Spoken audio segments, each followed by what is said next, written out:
The base is dropped on a new edition of Soccer Down Here. It's a Tuesday. It's a very free-form Tuesday. Dylan Butler will be with us tomorrow, not in his usual Tuesday spot. Busy man these days with CCL, with MLS, with being the voice of lacrosse in the New Jersey and I guess the whole tri-state area. Dylan will be with us tomorrow at 9:30. So today it is very open-ended. That might mean bonus time with Jared Smith. It might. It probably does. Instead of 30 minutes, it might be more. We might shut down the show a little early. No, I didn't. It's actually Dylan's fault, but I'll blame him later. Dylan. I don't want to blame Dylan. I like Dylan. But I'm still going to blame him potentially, depending on how this goes. A bunch of games worldwide today to keep up with. You got Champions League second legs, and these feel like a little bit of the appetizer. Bayern and Villarreal is trickier than I think people have given it credit for. Villarreal takes a 1-0 lead to Germany. Bayern's been wildly inconsistent at times this season. They're still great. They should take care of this. The odds makers have them as a minus 455. Yeah, I mean, I can buy into all that, but they've also been so up and down that I don't have the trust for Bayern that I normally do. I'm probably completely wrong on this. They've actually been good as of late outside of the loss in Spain to Villarreal, but they've just had enough of those results this year that I'm kind of like, there's a chance. There's a slight chance. The other game, I don't think there is as much of a chance. It's Chelsea going to Madrid. They are trailing 3-1 from the leg in London. For the actual game, it's very even, but that doesn't necessarily tell the whole story here in a two-legged Champions League tie. Chelsea's a plus 155. They're favored over Real Madrid at plus 163. The draw is plus 250. I can see Chelsea winning by one and not advancing in something like this. I don't think Madrid throws this away. I do have more faith in Madrid to take care of the business and not have it get weird. We'll see if that's misplaced. Libertadores tonight. You got Palmeiras hosting Independiente Petrolero. You got Boca Juniors hosting Jared's favorite club, Club Always Ready. Yeah, baby. Plus 2,200 at La Bombonera. Second favorite club. Behind which one? The king of the red card. I was about to say, that could be a lot of clubs. Yes, Clapole. This is true. But Always Ready in Bolivia. They don't travel well. They're plus 2,200 in Buenos Aires tonight. Well, I guess they're not really always ready, are they? Yeah, well, the odds makers don't think they're always ready. Be ready for a big score line against them or something like that. The odds makers don't think they're always ready. We'll see where this goes. One of the games of the night's at 6:15. Cerro Porteño in Paraguay hosting Pulga Rodriguez and Colón de Santa Fe. Very evenly seen game by the odds makers. Colón won their first game in the group stage. They beat Peñarol. They host Olimpia. That's a tricky group, and I could see any of them going through. Universidad Católica hosting Sporting Cristal. Flamengo hosting Talleres. Talleres is a huge underdog going into Brazil. We also have CONMEBOL Sudamericana tonight because there's not enough games. Defensa y Justicia is at home hosting Goianense of Brazil. Defensa is, of course, a large favorite in that one. Liga de Quito is hosting Antofagasta. Liga de Quito is a huge favorite in that one. And if you're paying attention to the rumor front these days out of South America, Gabriel Heinze is linked with a potential move to Liga de Quito as their new manager. Okay. I could actually see that working pretty well. I can buy into that. Independiente is hosting another one of our favorite clubs, the General Caballero. They're a plus 1,000 at Independiente. And you have Oriente Petrolero hosting Unión de Santa Fe, the blood rivals of Colón de Santa Fe. You also have CONCACAF Champions League to finish all of this off. You can go from 3 o'clock with your UEFA Champions League. Maybe not if it goes into, if you have extra time and penalties, you might have like enough time to run to the fridge. You got Libertadores game starting at 6:15, then 8:30. Then at 10 o'clock, you get Cruz Azul and Pumas, second leg of the CONCACAF Champions League semifinal. Pumas comes in 2-1. They're on the road at Cruz Azul. Cruz Azul's a big favorite, plus 115. Pumas plus 260, draw plus 230. The draw would get Pumas through. You've probably seen a little bit more of these teams in Liga MX than I have this season, John. Can Cruz Azul overturn this? I think they can. And when you look at Cruz Azul, it's what we've been discussing early on in the first 10 minutes of the show. It's kind of the Bayern discussion. It's like there are times you don't know which Cruz Azul you're going to get. And in a match like this, I would anticipate that it's going to be, probably half past crazy, especially probably after the 60-minute mark, and it'll be back and forth. The game will get stretched, but I could easily see Cruz Azul turning this one completely around and getting the Duke and advancing out of this one. The late goal for Cruz Azul on the road in the last one, they fell down 2-0, but they got one late. That gives them, I don't know if I'd say the advantage, Jarrett, but when you look at momentum and how these things can swing, 2-0 for Pumas going to Cruz Azul, that's pretty tough to overturn. But you get that late goal, and it's just that little bit of extra life for you. Now, neither team showed us much in the weekend in Liga MX. Both teams drew. Pumas drew at Puebla. Cruz Azul drew at Mazatlan. That late goal for me gives the momentum to Cruz Azul. I think they take this. Yeah, and it's like any of these situations where you get into the second leg and someone gets that late goal in the first leg. Just how did the first 15 minutes of the second leg play out? Does someone get that early goal? Does someone rattle a crossbar early? Do you get something that makes everyone tighten up on one side of the field and everyone on the other side of the field kind of loosen up? And just if you're defending it, we talked about this in the past. If you're defending that lead, you want to get through the first 30 minutes. Like, keep it quiet for 30 minutes and settle in. If you're chasing it, you want to make noise in the first probably 15 or 20 minutes. It's just a matter of how do you manage those moments if you're defending it versus, if you're trying to overturn it. I think there's a level of urgency with it, but you also don't want to be recklessly urgent and screw yourself into the ground. Yeah, you've got to be careful here. Cruz Azul have won 3 in a row at home.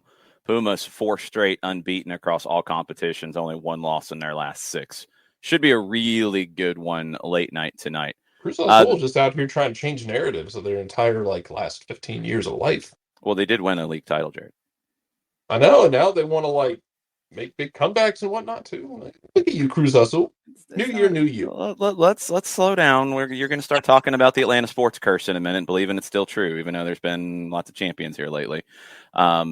Things do end. Things do move on. We do get new narratives. Internalize that themselves. Hey, that's on the Falcons.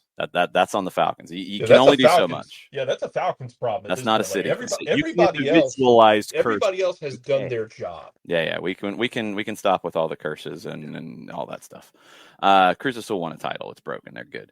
We'll see if they can overturn this one. The rumor mill in South America churns very fast, and I was on the road yesterday and doing a show, and we were a little wrapped up in Atlanta and Charlotte, and everybody's yelling at me now.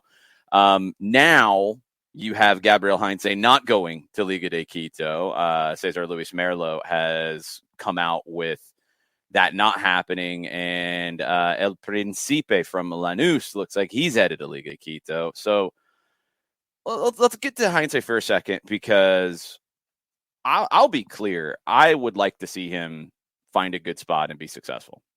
I would like to see him turn into the coach that I think he can be. I think he's got good ideas about the game. I think he's got a very good background to be a top coach. I think what he showed here is maybe he's that top coach. Maybe he's a good coach right now. As a manager at a big club, not so much. I thought Liga de Quito would have been a good fit for him because it's big, but it's not too big. Maybe he's learned, I would hope, from some of the things that went wrong, not even as much on the field, but more of the off the field and managing relationships and doing all the things that a manager at a big club's got to do. Maybe he's learned from that. I hope so, because I think he's got the ability to be at a big club. He's got to get there, and he's got to show he can hang. It's been a minute now. The longer you're out, we talked about this last night with different managers. We're talking about Pochettino. We're talking about the Manchester United situation. the longer you're out of the public eye, you run a risk. Like, it's good to be the hot potential candidate out there, and everybody uses you, and you get your pick for a while, and all this kind of stuff. That's good. Pochettino played that game for a minute. Max Allegri played that game for a long time. And then it hasn't really worked for him at Juve. That can go away really fast. So for Gabby, it didn't go well in Atlanta. That's a huge black mark on his CV. In South America, look, you might be able to get away with it, like, MLS, blah, blah, and try to find something. But there's been a bunch of jobs open in Argentina, and his name's come up in public conversation, but haven't really seen a whole lot of seriousness to it. It comes up with Liga de Quito now. That's not going to happen. I think it's come up with Brazilian clubs. It's been not quite a year. You're getting somewhat close to a full year. The longer it goes, the more I'm kind of like, because look, you're starting to see other guys pop into this and surpass. I mean, Fernando Gago. Gago played for Heinze at Vélez. Gago has talked about how much Heinze influenced him as a manager. Gago went to Aldo Civi, a small club, didn't do great, but impressed with what he was trying to accomplish. And now he's moved up the ladder and he's doing well. He's past where Heinze is in terms of the pecking order. Javi Mascherano is at the U20s with Argentina. He's come into this game. He's going to jump the line. So where does Heinze end up going if now Liga de Quito is not happening? All the clubs in Argentina, or a lot of them, have had an opportunity to bring him in, and they've passed. What's next? I don't know. It's a really weird situation for him. I don't know what happens next. You know, Jarrett, we talked about it a lot last year when all this was going down. I felt like his ideas were good. I felt like where he was wanting to go was good. He didn't get there, and he didn't build the relationships to get there, it seems like. But I think he's a good coach. I just don't know if he's a good manager, and he's going to have to find an opportunity here to show that he is, or he's going to get lapped by the field. Yeah, he is. And I would defer to, like, part of me wants to defer to the Gustavos of the world and the Amatoflos of the world and people who understand the culture of South America better than I do, to get an idea of like how much the Atlanta situation might have impacted that, because they might look at it differently than we do. They might look at the issues that happen differently than we do, because cultures are different. People put different values on different things and different actions and different stories of that's not a big deal, that is a much bigger deal, that sort of thing. Yeah, it is kind of weird that, like, it felt like he was that rising star. It didn't work in Atlanta. I feel like not working out in MLS has not stopped people before. So what gives? You know, what's the hang up here? Is it a him issue? Is it, people are kind of balking? I don't know. And I feel like he was in a good place, by the front office here. Said when they moved on from him. If I'm not mistaken, like, the comments from the front office were very positive, towards who he was and what his ideas were. And I felt like they left him in a good position. I liked the way they did it. They didn't try and burn him. Right. That's very true. They left him in a good position to move forward. So I don't know how much of it is maybe clubs kind of balking. Maybe they want something new and shiny because they have short attention spans. I'm not sure. Maybe he's waiting for the right situation, but when you wait that long, yeah, you run the risk of moving to become a shade. Yeah, I don't know where it goes. I think in terms of South America, they're not going to get too hung up on what happened in MLS unless there's other stuff out there that isn't really public and we don't know about. I don't know what that would be. I'm just surprised. I mean, Jason Nix, like, this is a little bit of revisionist here, and we got to be careful about this. Jason says, isn't Heinze considered much more rigid and married to his system, so maybe teams didn't see this fit with their players' club? Yeah, but that was one of the selling points before, remember? Like, that was his system and his style of play was the positive. I don't think it turned to the negative after however many games he had in Atlanta. It's an interesting situation. We'll see where it goes. And Boniflo hits an interesting question that I had, which was, it's an idea of not necessarily is he not respected, but are other guys ahead of him more than he's bad, that he's not being shunned so much as there are other flavors of the week that have popped up. Well, but to be in that spot, you've had to be shunned to some degree, because he was, prior to his move to Atlanta, because remember, again, we've got to go back and put ourselves in that situation. He comes to Atlanta. Everybody in MLS is ecstatic. Everybody in Atlanta is ecstatic. Everyone had reason to be too. Hold on. Everybody worldwide is like, wow, that's a great hire. People in South America are like, man, I thought he'd go to Europe. Wow. So you don't lose that fast typically. When you go to Brazil, take Miguel Angel Ramirez, for example. You go to Brazil, doesn't work. He's there for I can't remember if he got to 4 or 5 months or if he was at 3, but he left quickly. Didn't really dull the bloom there on Miguel Angel Ramirez. I don't know. This is Brazil's its own thing, to be clear. I don't know. It's just an interesting one. I thought he would pop up somewhere. Byrne thinks Heinze is still probably receiving a salary from Atlanta, so maybe he's not looking. Sure, but that's a risky thing too, Byrne. And that's where I'm at. That's where I'm at, is the longer you're away, the more people forget about you. And you've seen the people who did go the Brazil route, it didn't work out, quickly move into something. You didn't see them pass on a bunch of things or just not take a bunch of things. You get to a point, Byrne, that I think if he rides that out, Byrne, he might not ever coach at a top team again. And that would be really short-term thinking. I have a flashback to pro wrestling, for example, where WCW was bought out. You had guys who were under long-term contracts with Turner, not with WCW.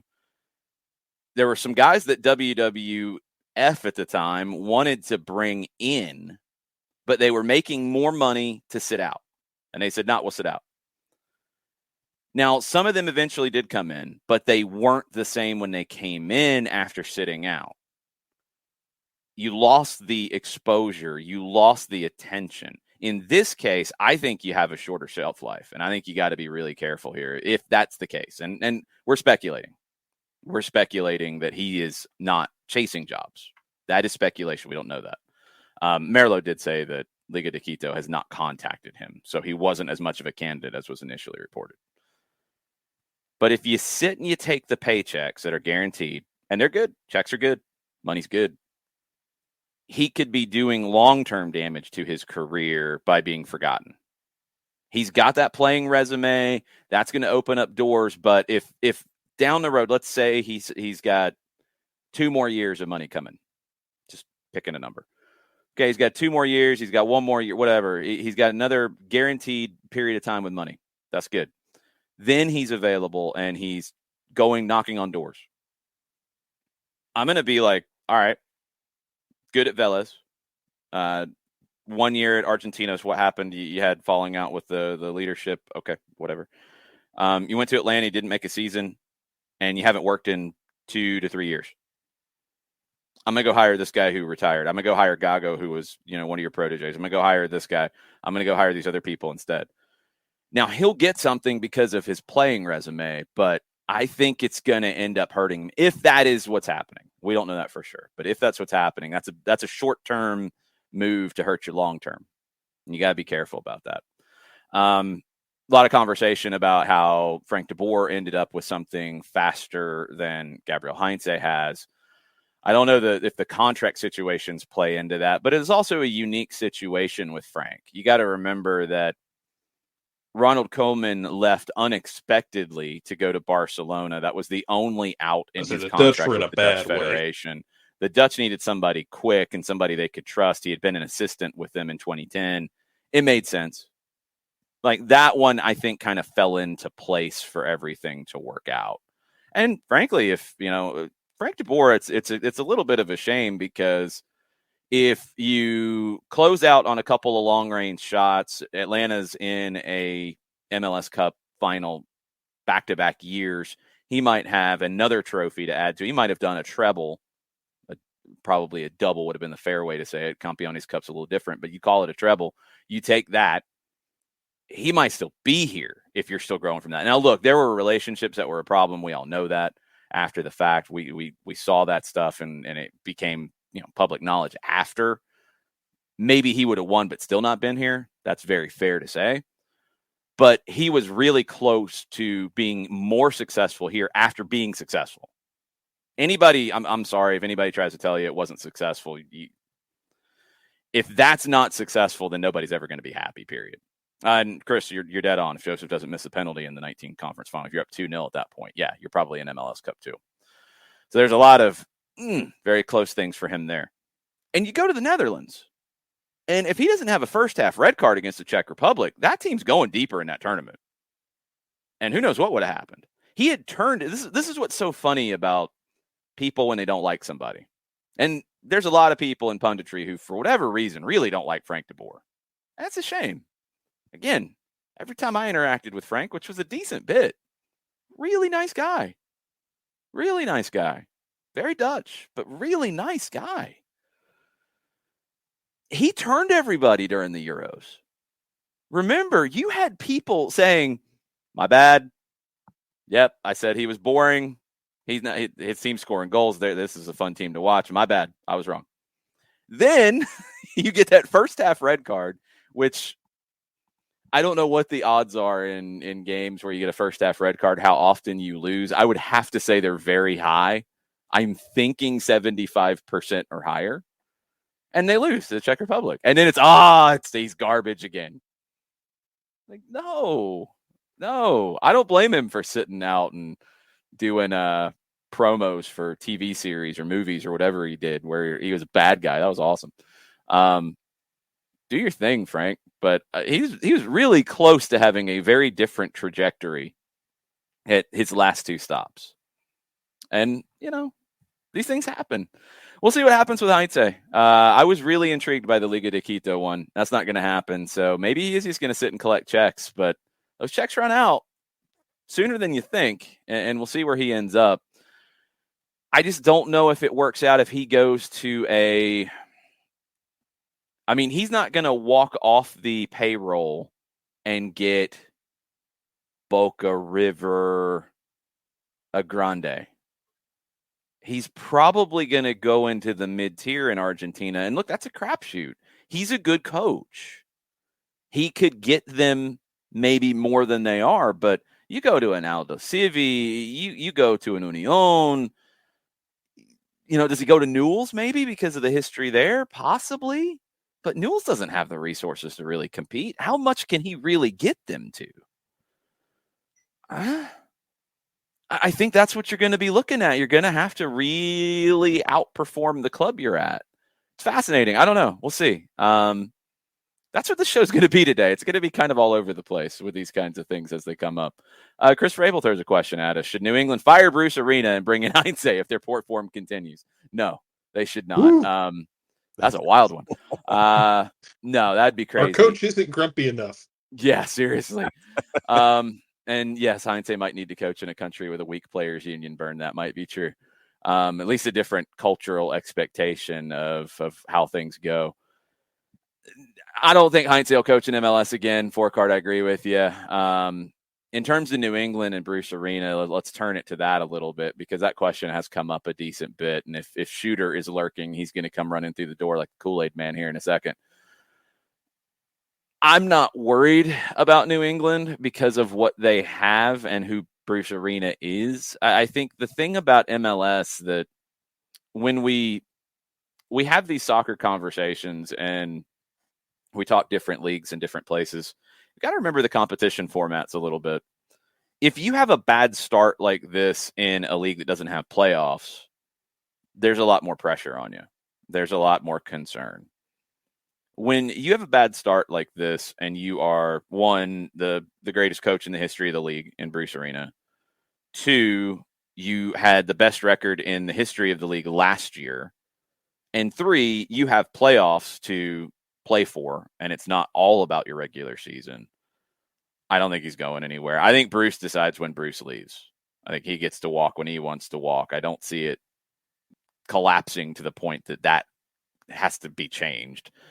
I think they get it right here at some point, Jarrett. I don't know how long it takes. I don't know when that's going to turn, but I have the expectation that New England will be a top 4 team in the East, maybe top 5 if the slide lasts a little bit longer and it gets harder to get higher up the table.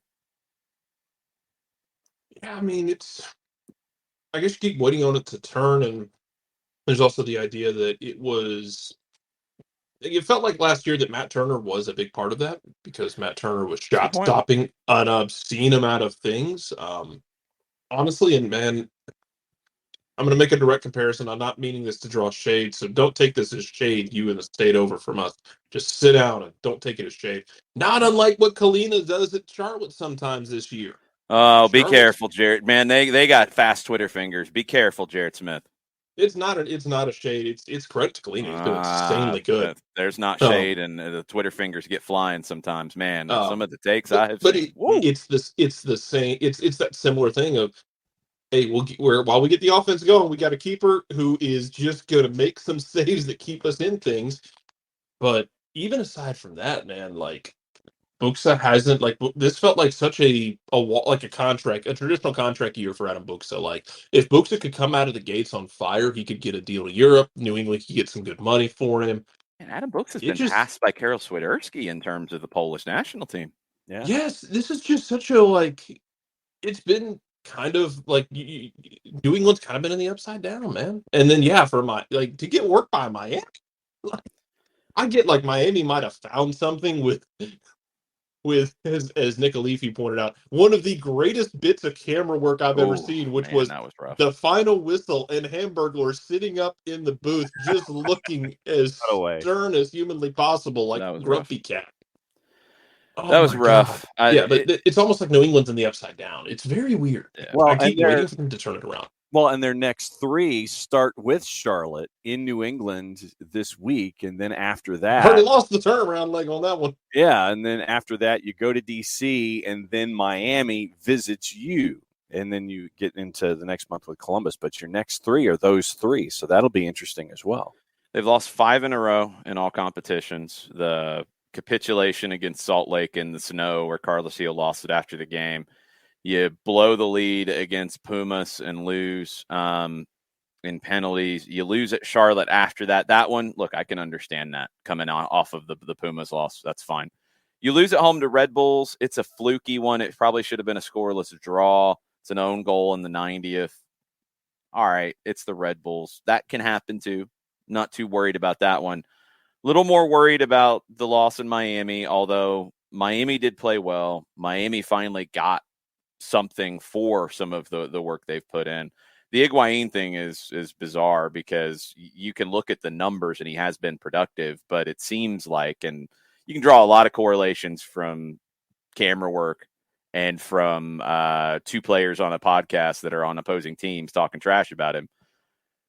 Higuain's taken more stick than I feel like he's deserved, but that doesn't mean that it can't still be good without him. That doesn't mean that it can't click better without him, because he's had to play really as a 10, even though he's not a 10, but they don't have a 10. He's had to play there.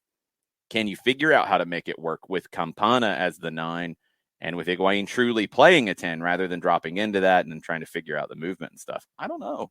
It might be better with him coming off the bench. Got to do what you got to do if you're Phil Neville. Let me ask you this then. Hold on. Go ahead. Yeah, go ahead. Just to finish up with New England, they host Charlotte this weekend.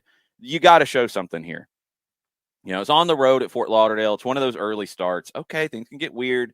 I can hear you. You're at home against Charlotte. You got to show more in this one. You go to DC the following weekend. New England should beat DC. Even on the road, New England should beat DC. They're a better team. And then you host Miami. You got to pick up points if you're New England. Then you host Columbus. Then you're coming to Atlanta. You know, if New England does what I would expect as a Bruce Arena coach team and with the quality they have, they could be 3-1 in those next 4 coming to Atlanta, and we're having a very different conversation. Let me ask you this.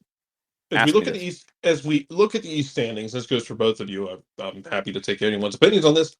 As of right now, 12th and 13th are New York City and New England, both sitting on 4 points, just hanging out in the cellar with their Miami. Which one of them finishes higher in the table by the time it's all said and done?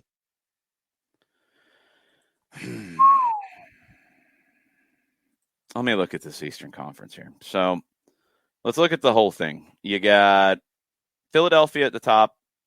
That feels completely valid. Mm-hmm. You got Orlando next, 8 goals in 7 games, but they're on 11 points, 3-2-2. I feel like they're outperforming a little bit than where I would have thought.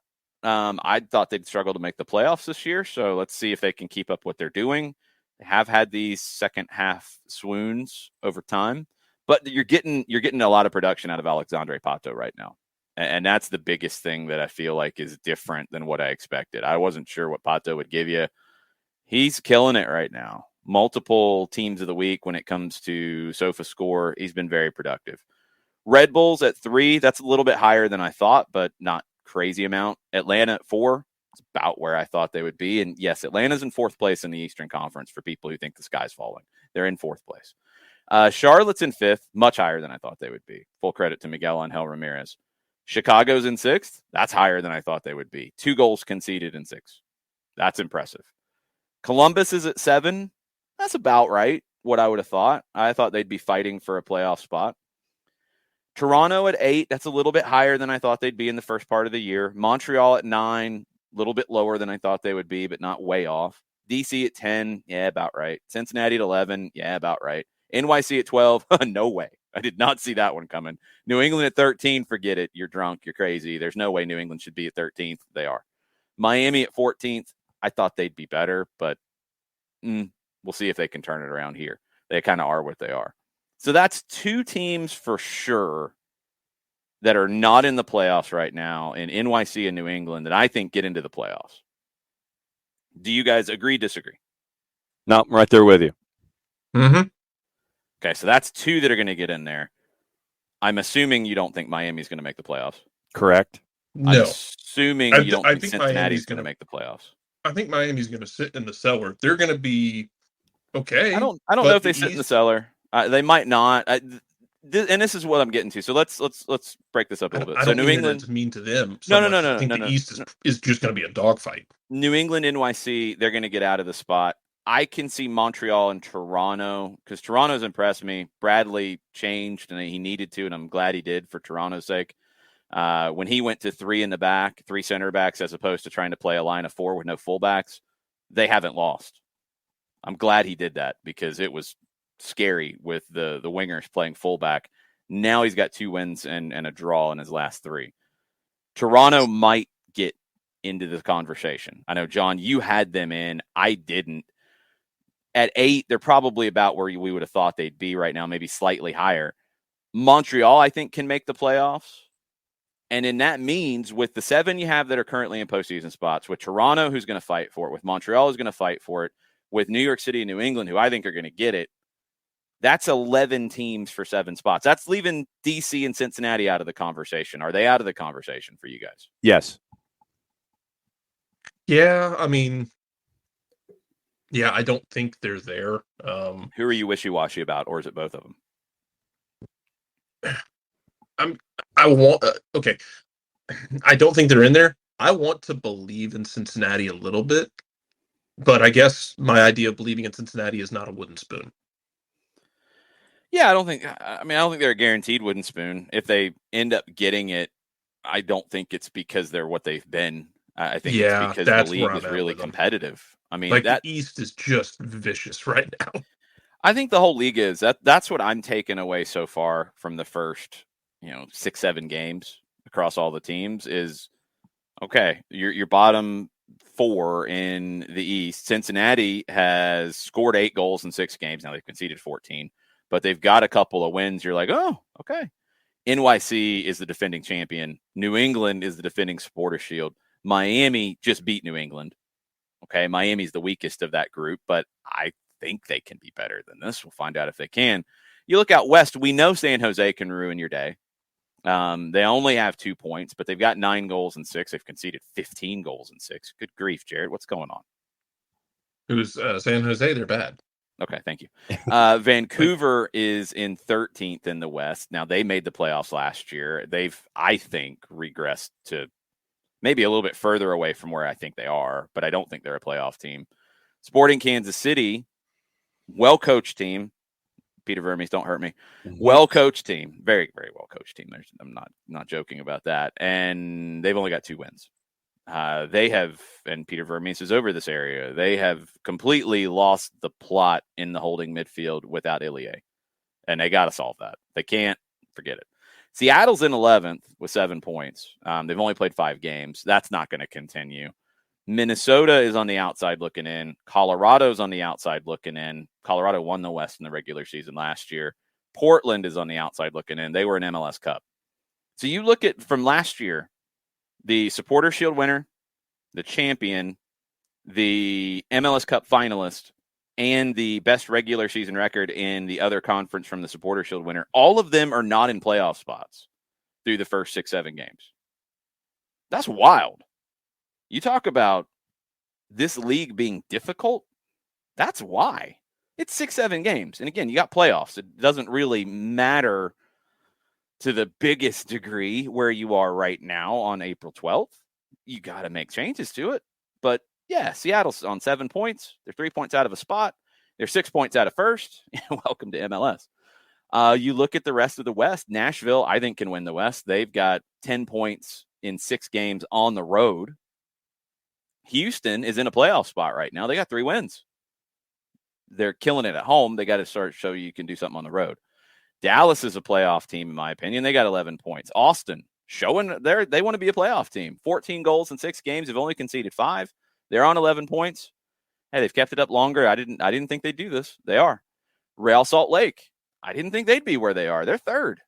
Now, they've only scored 9 goals in 7. That's one you got to LA Galaxy, 2nd. They told you this weekend that they want to win the thing. And LAFC right now is in 1st on 13 points. And we'll see how they handle losing to their rivals. They're not going away. There's not any true clunkers right now, maybe outside of Miami. And they just won last weekend. Because even San Jose, they're not good, as Jarrett said. Is that a fair quote? Is that a fair representation of your feelings, Jarrett? Yeah, they're not good. They're not good. But they're difficult to play, right? Yeah. They're not an easy matchup, even if they're not good. You're gonna sweat through that one. You're gonna suffer through that one a little bit. I mean, maybe San Jose, Vancouver, and Miami are the clunkers right now. And that's it. Kansas City's not a clunker. New England's not a clunker. And NYC's not a clunker. That's your next teams. Yeah. It's crazy. It's really good. I mean, it feels like we talk about don't put your juice boxes on MLS games. The start to this season shows you, because it is so hard to call week to week. It's so narrow, the margins. It's fun. Yeah, I mean, you could, if you want someone else to keep an eye on for the early season shakeups, not necessarily managerial firings, but, shaking things up in terms of the way they play, in terms of the way they line it up. Minnesota hadn't scored a goal in 3.5 hours. I was going to bring up Minnesota, yeah.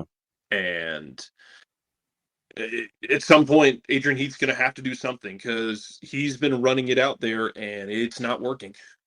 And they're I don't think this is going to be like last year, where they can, kind of work through it and then crawl back into it. They did that last year, and it took a penalty in the decision day to get them into the playoffs. They don't want to fall too far behind, because they can't score goals right now. Yeah, because and the craziness that we're talking about, it's like what literally in the West, you're looking at 12 for 7 right now. In the East, we had 11 for 7.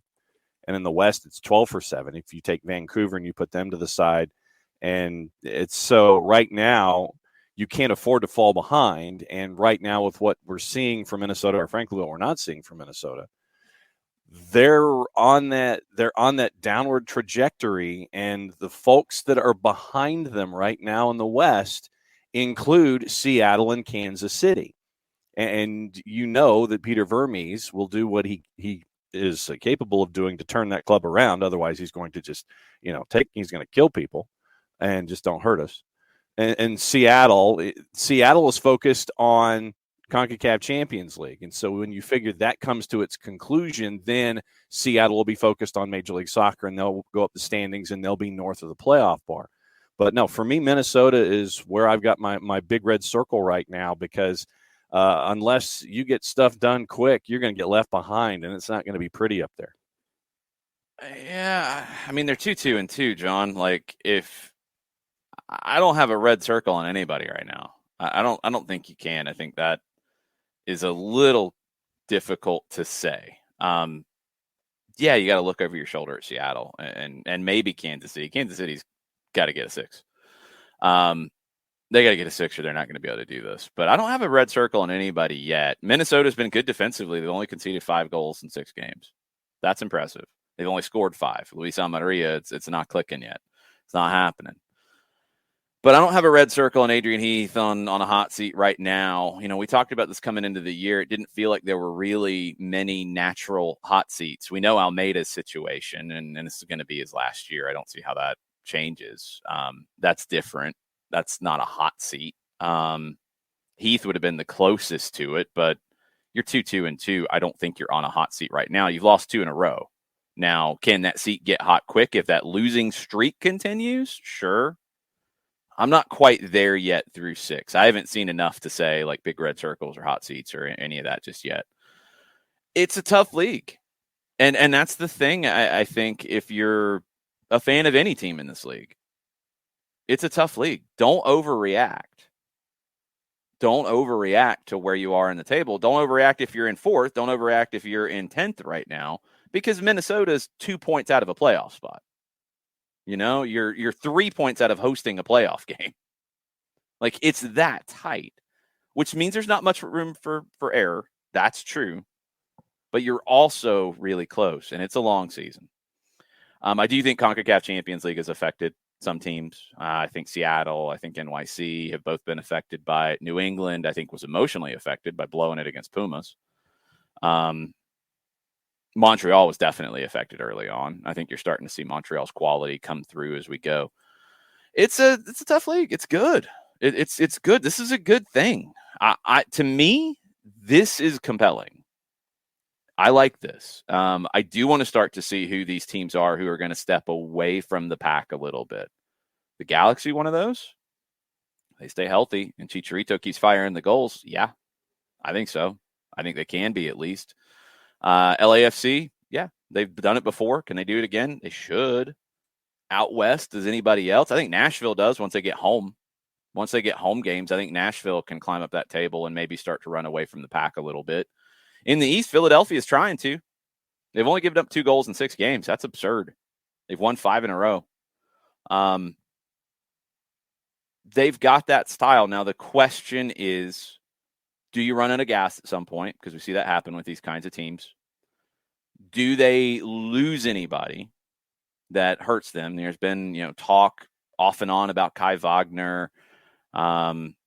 You can probably move Mbaiso now because Nathan Harriel's taken that spot. You've got some other young guys coming up. Does anything get weird in the summer for them? Does somebody like Alejandro Bedoya hold up and continue to be that influential player in the central midfield for them? I think Philadelphia will be at the top of the East. If they're not first, they'll be at the top the whole way. I think NYC and New England can join them. I think Atlanta could potentially join them, although you got to get everybody healthy before we really know. And that's where I think some of the overreactions are harsh. And I've seen some of the comments on the Twitch pitch as we've been talking, but I haven't been able to follow all of it. You don't have your full complement. You haven't had your full complement. You've had more injuries on top of the issues you had early on. It's tough. It's tough to judge it right now. I don't necessarily get into the trap of, the first part of the season was easy, then it gets harder. I think that what we just went through, there's not really anything that's purely easy in this league, and there's a lot of hard stuff, no matter who you're playing. You could get a team that's missing somebody due to injury, and it becomes easier. You could get a team that hits a good run of form, and it's harder. I don't think it's really a place we can judge just yet.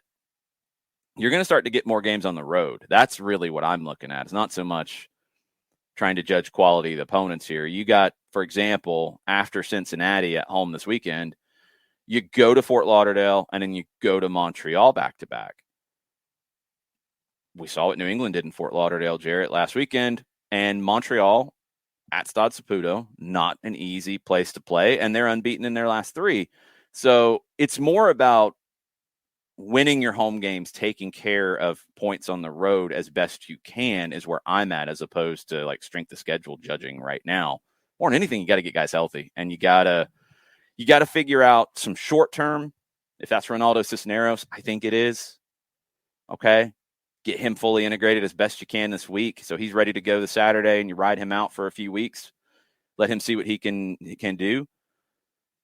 But you got to get the short-term results sorted out, but you've also got to continue to build your philosophy and your way of playing, and not, like we talked about with Heinze, like sacrificing the long-term for the short-term, where he's getting checks right now. Then he's sacrificing maybe his long-term relevancy. You can't sacrifice your long-term philosophy for short-term results because you're missing people. That's a tough balancing act for a coach to do, and that's what Gonzalo Pineda's got to do right now. It's why I was so big about the DC win, because you had drawn the game against Montreal here, where everything kind of went to hell. You stole 3 points on the road, and that makes up for dropping points at home. Because right now, while you're trying to get everybody healthy, you're just, by hook or by crook, you're trying to get 3 points until you can get your Death Star fully operational. And it's not always going to be pretty, and you want to get those 3 points, and it's not exactly the same as what Seattle did last year, but it's also not entirely, foreign concept of what Seattle did for the first part of the season last year, where you go back and look at some of the games Seattle was playing.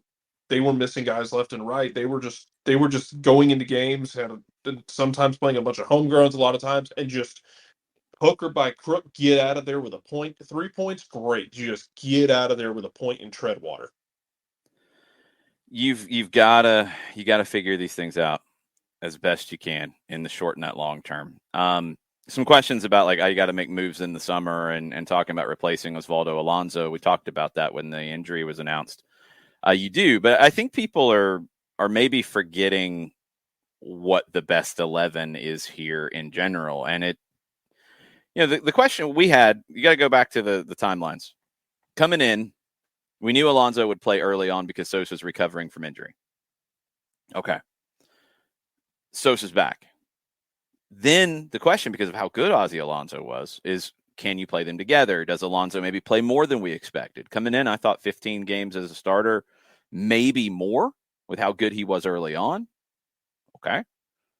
That's not the starter. Sosa's the starter. Sosa's the 6. So you're not looking to add a starter to replace Ozzy Alonso. You're looking to add depth, but you're looking to add specific 6 depth. You have some guys who can play the 6 right now, but not anybody that I think you're comfortable with for a run of games. We've seen Mateus Rossetto. His injury's short term. He'll be back. We've seen him play the 6. Wasn't bad. I didn't have a problem with it. I think it was the NYC game last year. I didn't have a problem with it. I thought he was good. We've seen a Mercedes play the 6. Probably like Rossetto there a little bit more. Now this year we've seen George Campbell play the 6.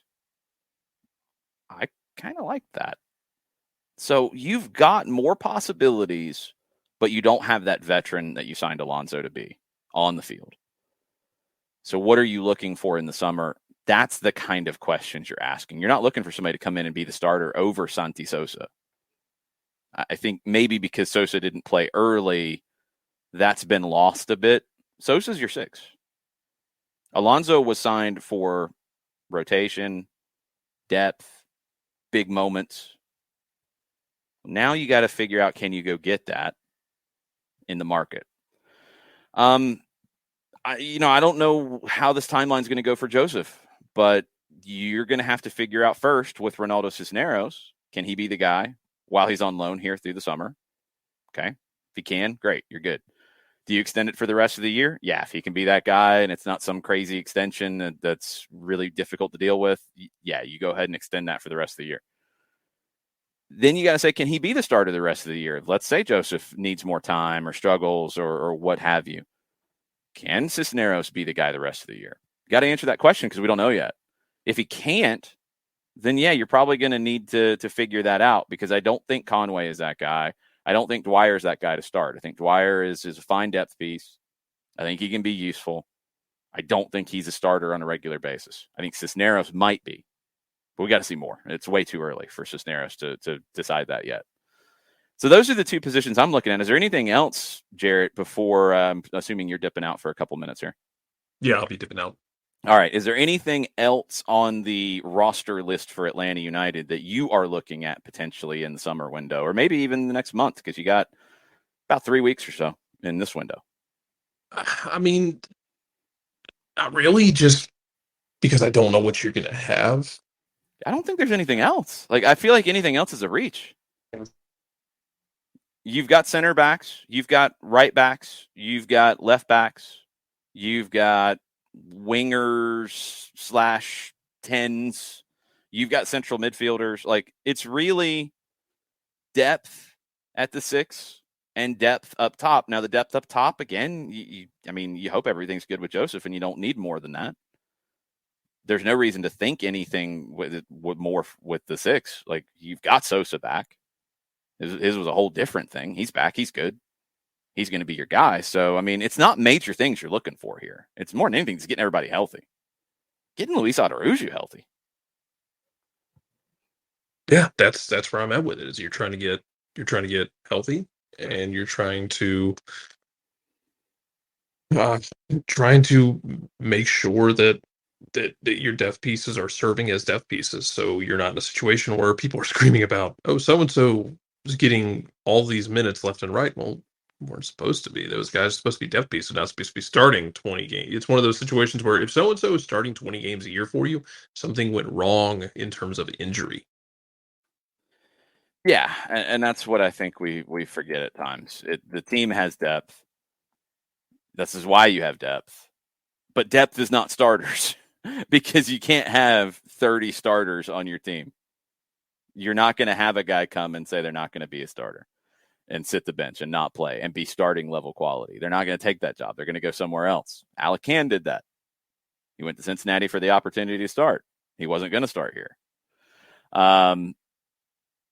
We'll see where this goes. Jarrett, you'll be back with us possibly, maybe? Yeah, allegedly. Sure, why not? Okay, well then bye for now. Bye for now. Bye for now. All right, John, tell us about our good friends over at Eliminize, and don't knock the board over. Yeah, really? That would do if I would take a stand.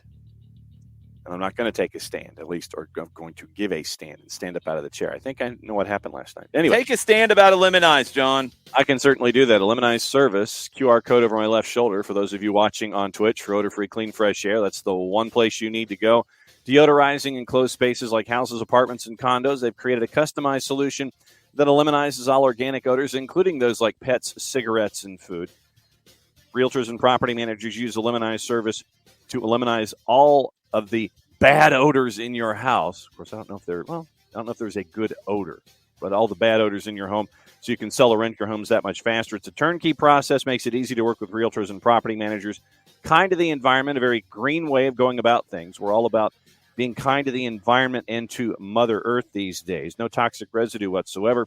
Different than Febreze or our favorite masking agents under the sink, because those masking agents, all they do is mask the odor. They do not attack the problem. Eliminize attacks the problem all the way down to the molecule.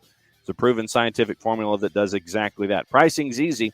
One of two ways, either by the cubic foot or by parts per million, to come up with a price that's affordable for you, offering results in 24 hours or less. If you have any questions, frequently asked or otherwise, go to the website, eliminize.com, but do us a favor. After the .com, go /Atlanta so they know what part of the world that you are talking to them from. So the website, ELIMINIZE.com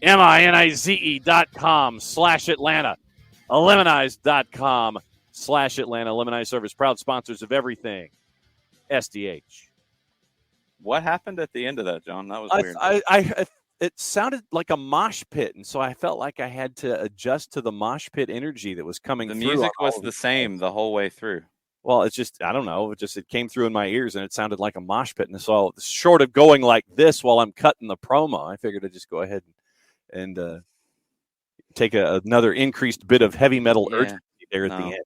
Don't do that. No, it hurt. Don't do any of that. No. Just don't do the angry thing at the end either. Don't none of that. No. Just increased energy. That's all it was. It wasn't that angry. was not in. No, it wasn't. No, you just said you thought you needed to be angry. Like, come on, let's be consistent. You just said you felt like it was a mosh pit. It wasn't increased energy. It was anger. You said it was anger initially. Now you're trying to walk that back. You're getting back on the fence. I'm going to have to make you take a stand and knock things over again. Knock things over again? No. Don't do any of that. No. Just that was weird. And I think it was a little disconcerting for people. We will do our best to try to get things back on track now as best we can. Some news around the world.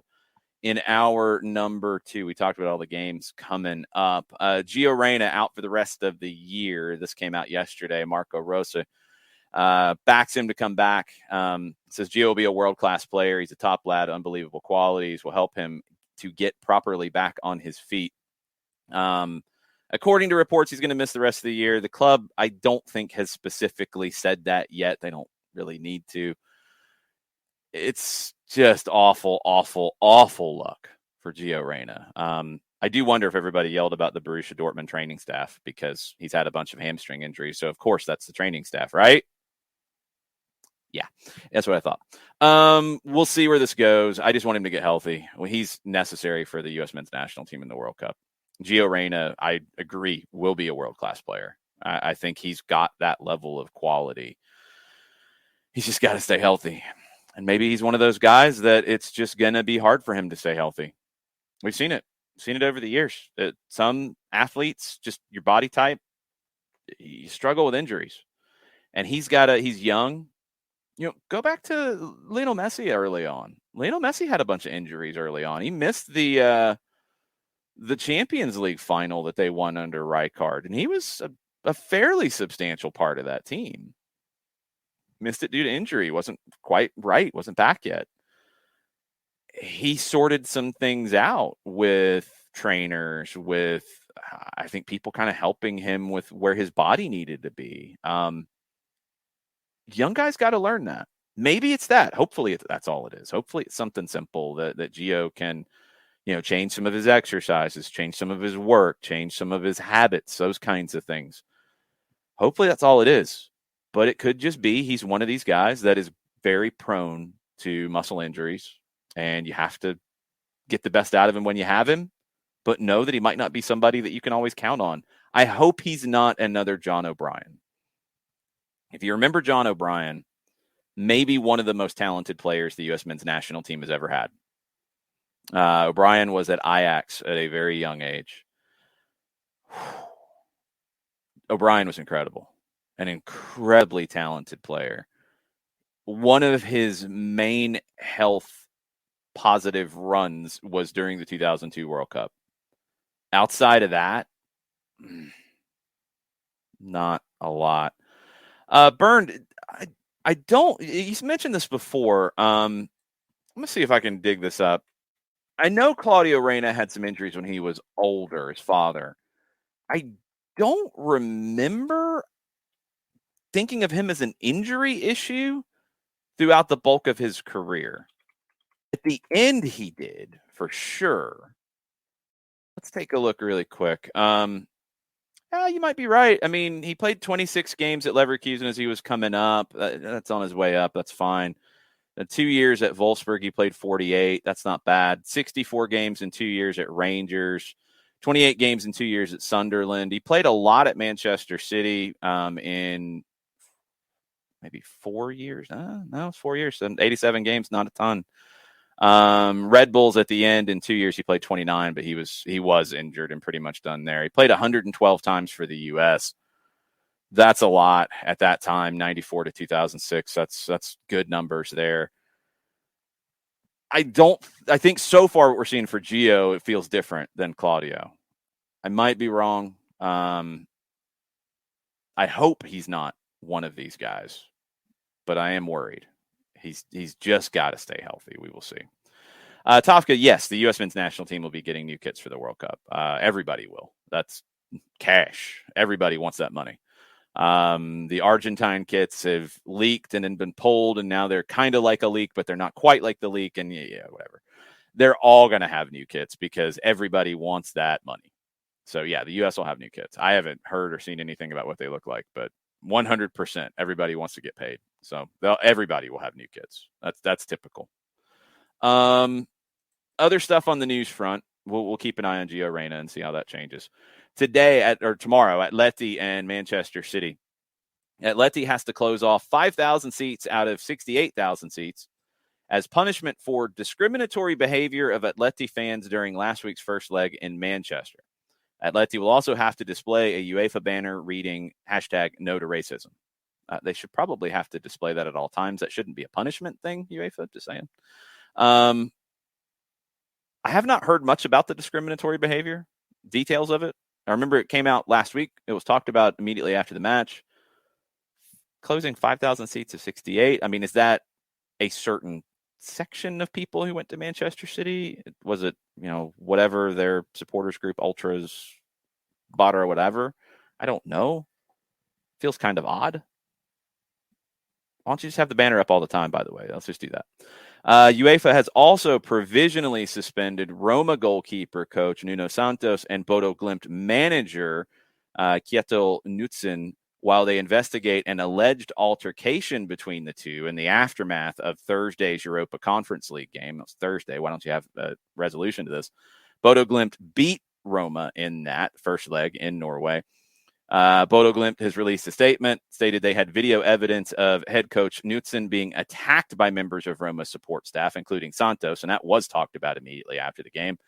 In response to UEFA's decision to suspend him, Bodo Glimt released a statement saying, "We are surprised and shocked by UEFA's decision. We will appeal and we'll work on it throughout the evening.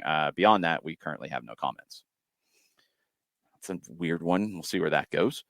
Carlos Queiroz, after the reports that he was going to do a new deal with Egypt, he confirmed on Monday he is not. He is leaving the job and he will not stay on. He failed to get them to the World Cup. He failed to win the African Nations Confederation, AFCON. Yes, thank you. Failed to win that. Failed to get them to the World Cup. I was shocked he was going to stay. This makes sense. He's a great assistant. I think he's probably a great assistant, maybe not more. He was the one, remember, he did the Project 2010 strategic plan for U.S. soccer back in the day, way back in the day. He was Sir Alex Ferguson's lead assistant for a long time. He's had some success as a manager, but I think he's best as a number two. And his last couple stops as a manager have not gone well with Egypt and with Colombia. Rumors and innuendo. Paul Pogba reportedly a priority signing for PSG. Just something. Get him signed and get him out of the rumor and innuendo category, please. I'm over it. It's 5 years solid of Paul Pogba speculation, John. Yeah. He's either interested, not interested, engaged, wants to stay. It's been all of the above. Doesn't want to stay. Has cycled back through all of the above more than once. And it is almost like case by case being motivated to play for Manchester United. He needs to go someplace else. But it's not even just a Manchester United thing. It's any other club that comes, he wants to go to Juventus. No, he doesn't want to go to Juventus. He wants to go to Real Madrid. He doesn't want to go to Real Madrid. He wants to go to PSG. No, he doesn't want to go to PSG. I could care less at this point. Just sign somewhere and stop talking about it so much. Exactly. Tottenham, Antonio Conte wants to make Kulusevski's loan deal from Juventus permanent. Giant duh. It would cost Spurs 35 million euro on top of the 10 million euro they paid for the loan fee for 18 months. That's a no-brainer. Do it as fast as you possibly can.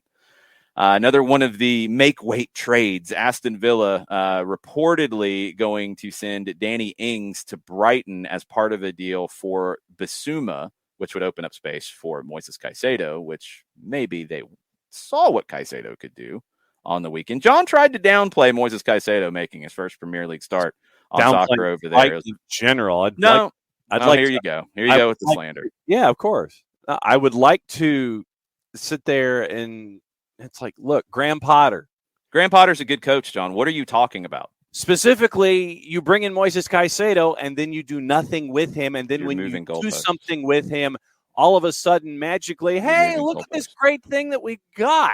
No, John, you're moving goalposts. They've talked about selling Basuma since last summer. First off, if he was gone, I think Caicedo would have been playing this year. He should have played Caicedo sooner. He should have gotten him on the field more. Absolutely. But that doesn't mean he's a bad coach. So calm down, slow your roll. You talk trash. You are the England guy, and you talk so much trash about maybe the best English manager. I don't get it. Where's Brighton in the standings right now? Where's Brighton and how much they spend? Because what doesn't that really mean it? Do they outspend anybody that they're behind? Let's see. I'm checking the standings, sir. Yeah, they don't spend in anything remotely close to many people. Graham Potter's a good manager. John, you're not going to die on this hill, please. Don't do that. That'd be dangerous for you. That he's a bad manager and he's holding Brighton back. He's holding certain individuals on his roster back. Then why get them in the first place if you're not going to use them? Did he go out and buy the player? Do you think Graham Potter's got that kind of swag? I'm going to guess no. I would have played him, of course. But again, if we're going to play this game, every time a manager does one thing, then they're a bum. You've had it out for Graham Potter and Unai Emery, and at some point, you need to put your hand up and say, maybe I'm a little harsh on this guy. I don't think Brighton's below anybody that they should be ahead of. I mean, Palace, maybe they're right there with them.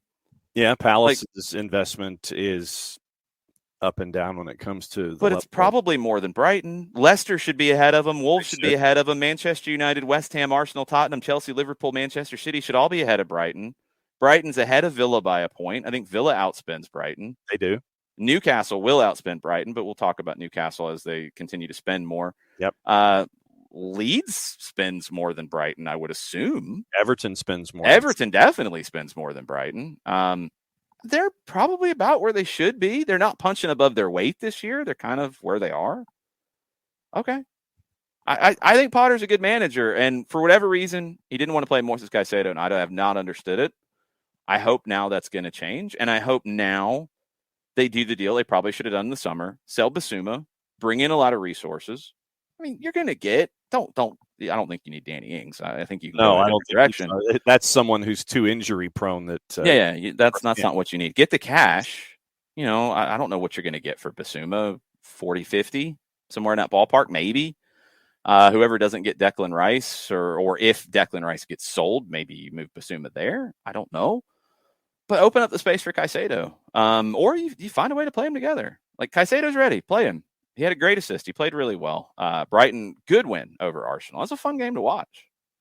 When you can have Mikel Arteta sit down, and he's not a guy that normally sits down during a match, and he's always there on the touchline, always engaged, and it got to the point to where he was meaning Arteta was so frustrated with his club that he sat down on the bench with their output against Brighton. Then you know what Brighton did in that particular instance against Arsenal, who's now lost 3 of 4. I think Potter is a good coach. I really do. I'm with you, Modiflow. Like, the situation with not playing Caicedo is very annoying. No, Graham Potter is not bad because he's an English manager. It's John who is the England guy who is saying he's bad. So it's flipped in a weird way. He should be like campaigning for Graham Potter. I'm the one doing it, even though I don't like the Caicedo situation. It's all like weird things on a Tuesday. I think Potter's a good coach. I would like to see what he would do with more resources. I don't know what that's going to turn into just yet. Other stuff on the board. We have Enzo Fernandez, who's a player we've talked about during his time on loan from River at Defensa y Justicia. Helped win the Copa Sudamericana for Hernan Crespo's side. Fernandez was brilliant as a teenager there. Pep Guardiola is keen on adding Enzo Fernandez to his squad, according to Gold.com. He would be following along with Julian Alvarez. Interesting. 21-year-old Enzo Fernandez now with a lot of experience at 21. Love it. Enzo's a hell of a player. Incredible player. That'd be a really good get. Don't be surprised if Enzo is on the fringes of the Argentine national team for the World Cup. Mateus de Ligt at Juventus. They are willing to listen if they get an offer over €100 million. His contract expires in 2024. This feels like the summer where they would be looking to move.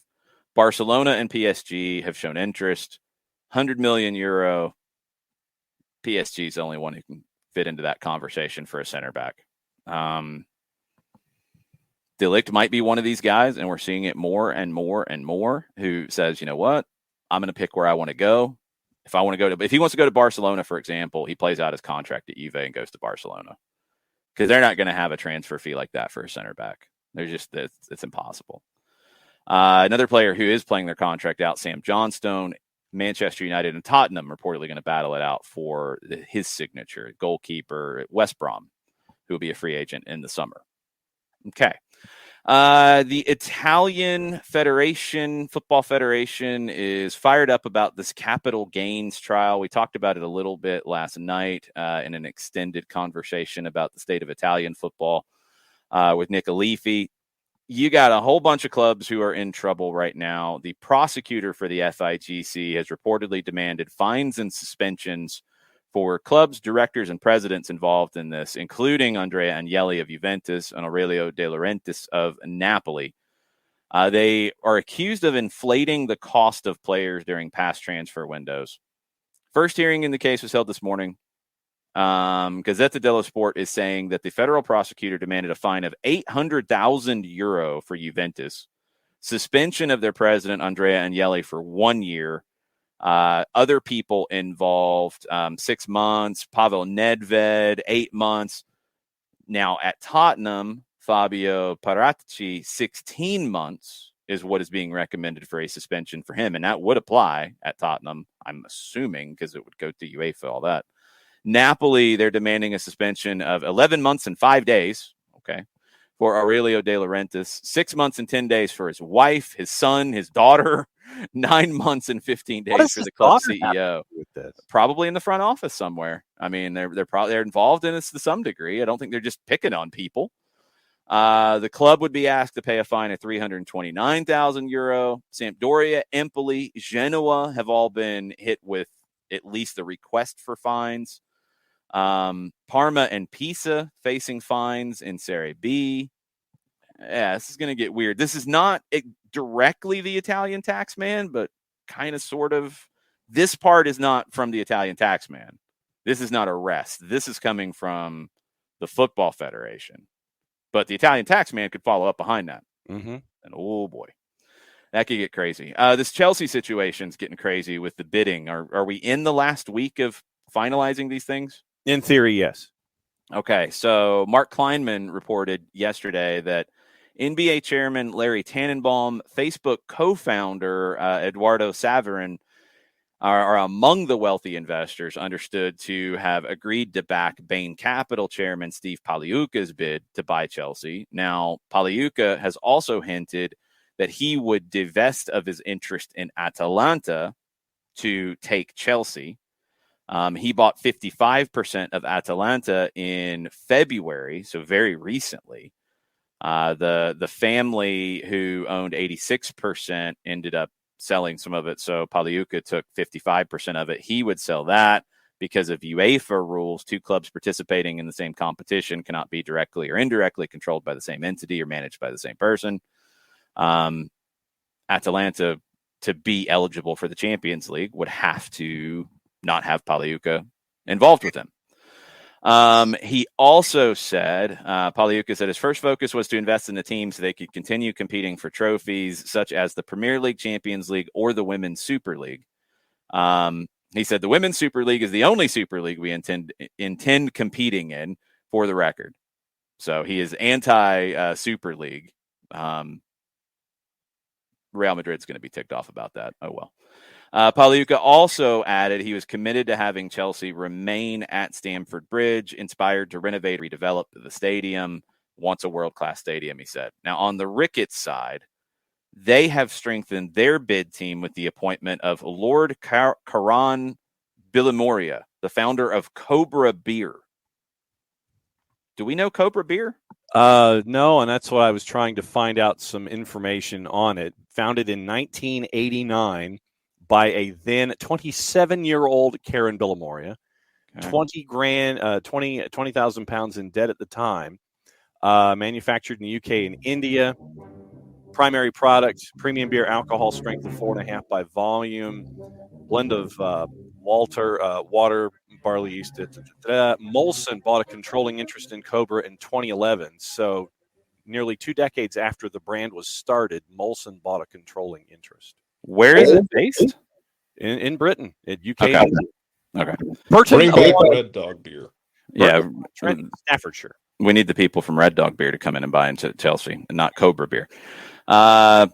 This person, Lord Villamoria, would join the board of Chelsea as a director if the bid's successful. He's been a Chelsea season ticket holder for many years. He said there's no way he could refuse when Tom Ricketts approached him to discuss a leading role in his bid group.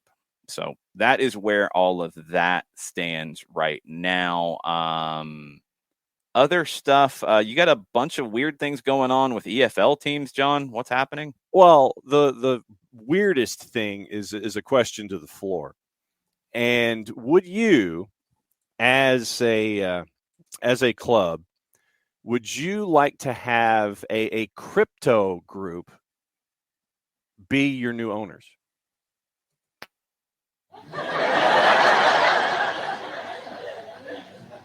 Yeah.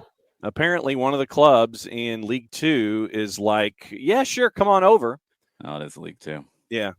So Crawley Town now has the WAGMI United guys who are backed by cryptocurrency. They are now the new majority owners of Crawley Town. They tried to bid and tried to buy up Bradford City, but Bradford City actually did some due diligence at the end of last year, and they were like, nope, we're not interested. Thanks for dropping by. But Crawley Town now apparently has said, yeah, come on in. And so what WAGMI wants to do is use NFTs to create a new model of sports club ownership. Oh, boy. Yeah. And from the Bradford City attempt, this is what their plan was. And they wanted to buy a club in League One or League Two, and then you create club-related NFTs, characters, kits, pictures, videos, so they can sell to the global community of crypto traders and NFT enthusiasts. And what the WAGMI United guys think is that these NFTs will be better than the others already out there, as they claim they're offering fans a chance to effectively own a piece of the team. It's some kind of transitive property, I guess. It's like, well, you buy the NFT, therefore you're buying on the club, so therefore you're a club owner. Mm-hmm. Yeah. So all this does is remind me of the commercial. I think it's one of the tax preparers that we've seen in television these days, where the guy looks at his balance sheet and he goes, "I'm a millionaire," and then he has the party and everything, and I'm a millionaire, and then there's no party in there. I'm not a millionaire. That's what I'm looking at here. This to me just is not a good idea, and this probably will have one of the shortest shelf lives ever when it comes to ownership. I looked at this and I was like, nope, this is not a good idea. But Crawley Town wants to go down this way with the WAGMI United guys. Jarrett, your thoughts? Don't do it. It's the flavor of the week. Don't be dumb. It's pretty dumb. Please. Just don't. Whatever. I can sit here and tell them not to be dumb. They're going to be dumb. They probably will be dumb. Sadly. Don't be dumb. Try not to be dumb. Crawley Town. You lead a horse to water, but you can't stop it from drowning itself. So it's true. You're a League Two team. I mean, I don't know what their financial situation is, but I'm assuming if this is the route they're looking at, it's probably not good. Yeah. Ugh. Or it might be okay, and they're thinking, hey, if we do this, we can get that boost to get the League One. Yeah. Woo, I guess. Woohoo. A couple of bits of news just recently here. Taxi Fontes of DC United has received his work visa, available for roster selection this weekend versus Austin FC at Audi Field.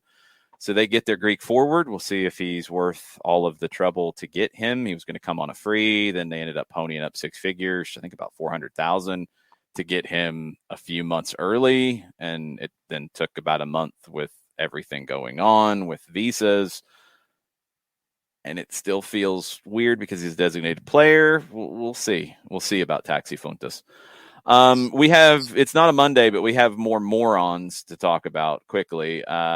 In Serie C, you had fans run onto the field with Foggia and attacking a former player Iamello. So this was the last night in Italy. Foggia was the host team here. They got whooped by Catanzaro. There were multiple pitch invasions. One struck former Foggia player, Pietro Iamello.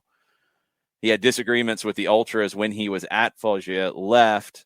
He was going to take a penalty to make it 5-1. Someone ran out onto the field and tried to physically attack him. Looks like they slapped him, then made a throat-slitting gesture as a death threat. That's always good. They subbed Iamello out. He did not take the penalty. Another Foggia fan tried a pitch invasion. The Foggia staff urged Iamello to not sit on the bench, to go to the locker room.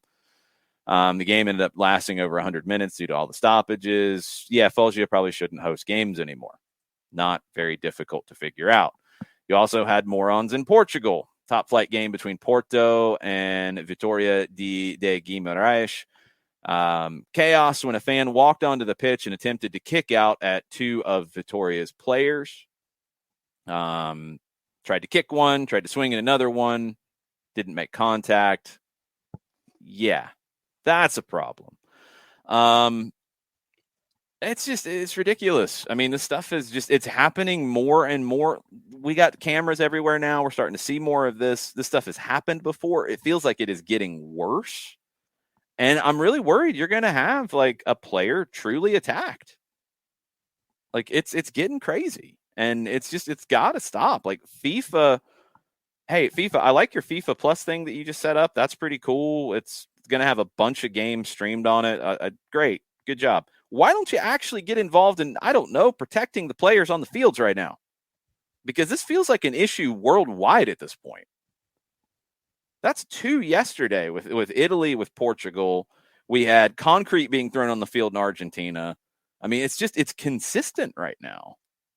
You've had to happen everywhere. So like, there's got to be some stand internationally about this, or they're gonna wait until there is a true, really messed up situation. Mm-hmm. They're gonna wait until that to take a stand. It's gotta come from FIFA, in my opinion, and it's gotta come like with a big statement, campaign, threat of teams being expelled from competitions if this stuff happens. Like they've got to figure it out, because this is every day there's something new. Every day, it's crazy. Really sad news out of Colombia. Former Colombia captain Freddy Rincon is in critical condition, severe head injuries. He was involved in a car crash in Cali, collided with a bus. All the passengers in the car were injured, as was the bus driver. He arrived in a hospital with a traumatic brain injury. Rincon, he's 55. He scored 17 goals for Colombia, played at 3 World Cups. He's tied with Valderrama for the most World Cup matches for Colombia.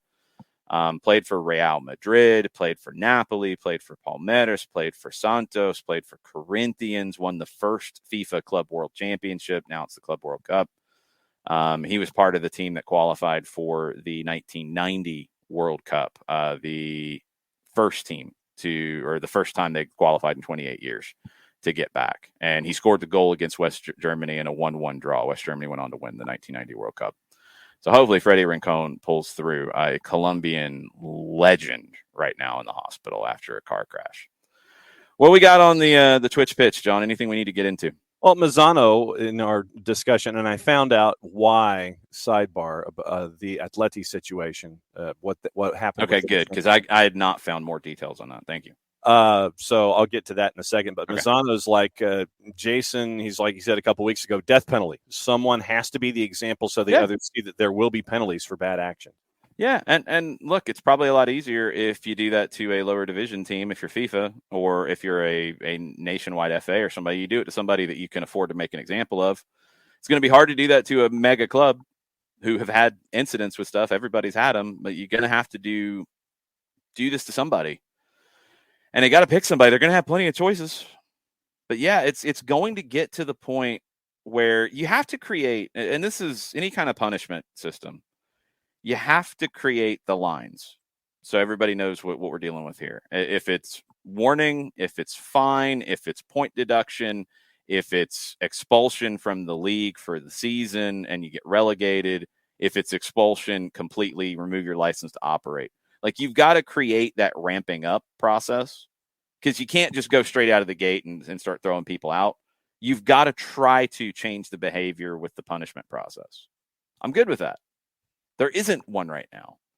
Like, and this is where I do think FIFA needs to come in on this and say, look, you have members of the crowd in your stadium that you control, your home venue, and they end up on the pitch.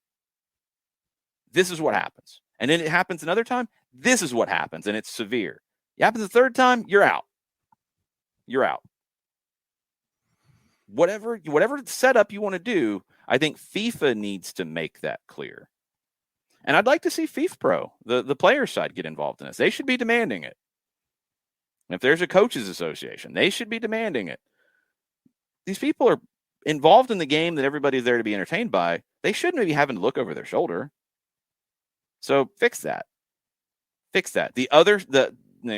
That's part of it. That's one very specific thing. Things being thrown, you can include that into it. Then you get into the comments and chanting and things being said. That's a little bit different, but create the line of punishment for them and make it very clear. You do this, it's A. You do it again, it's B. You do it again, it's C. And maybe C, you're out.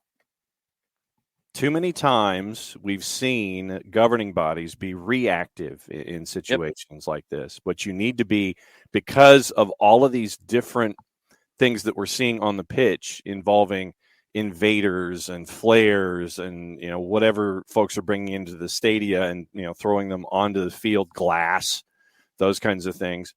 You've got to be proactive in these situations, although right now you're already being reactive because of everything that we've been seeing over the last handful of, whatever, block you want to have in the calendar.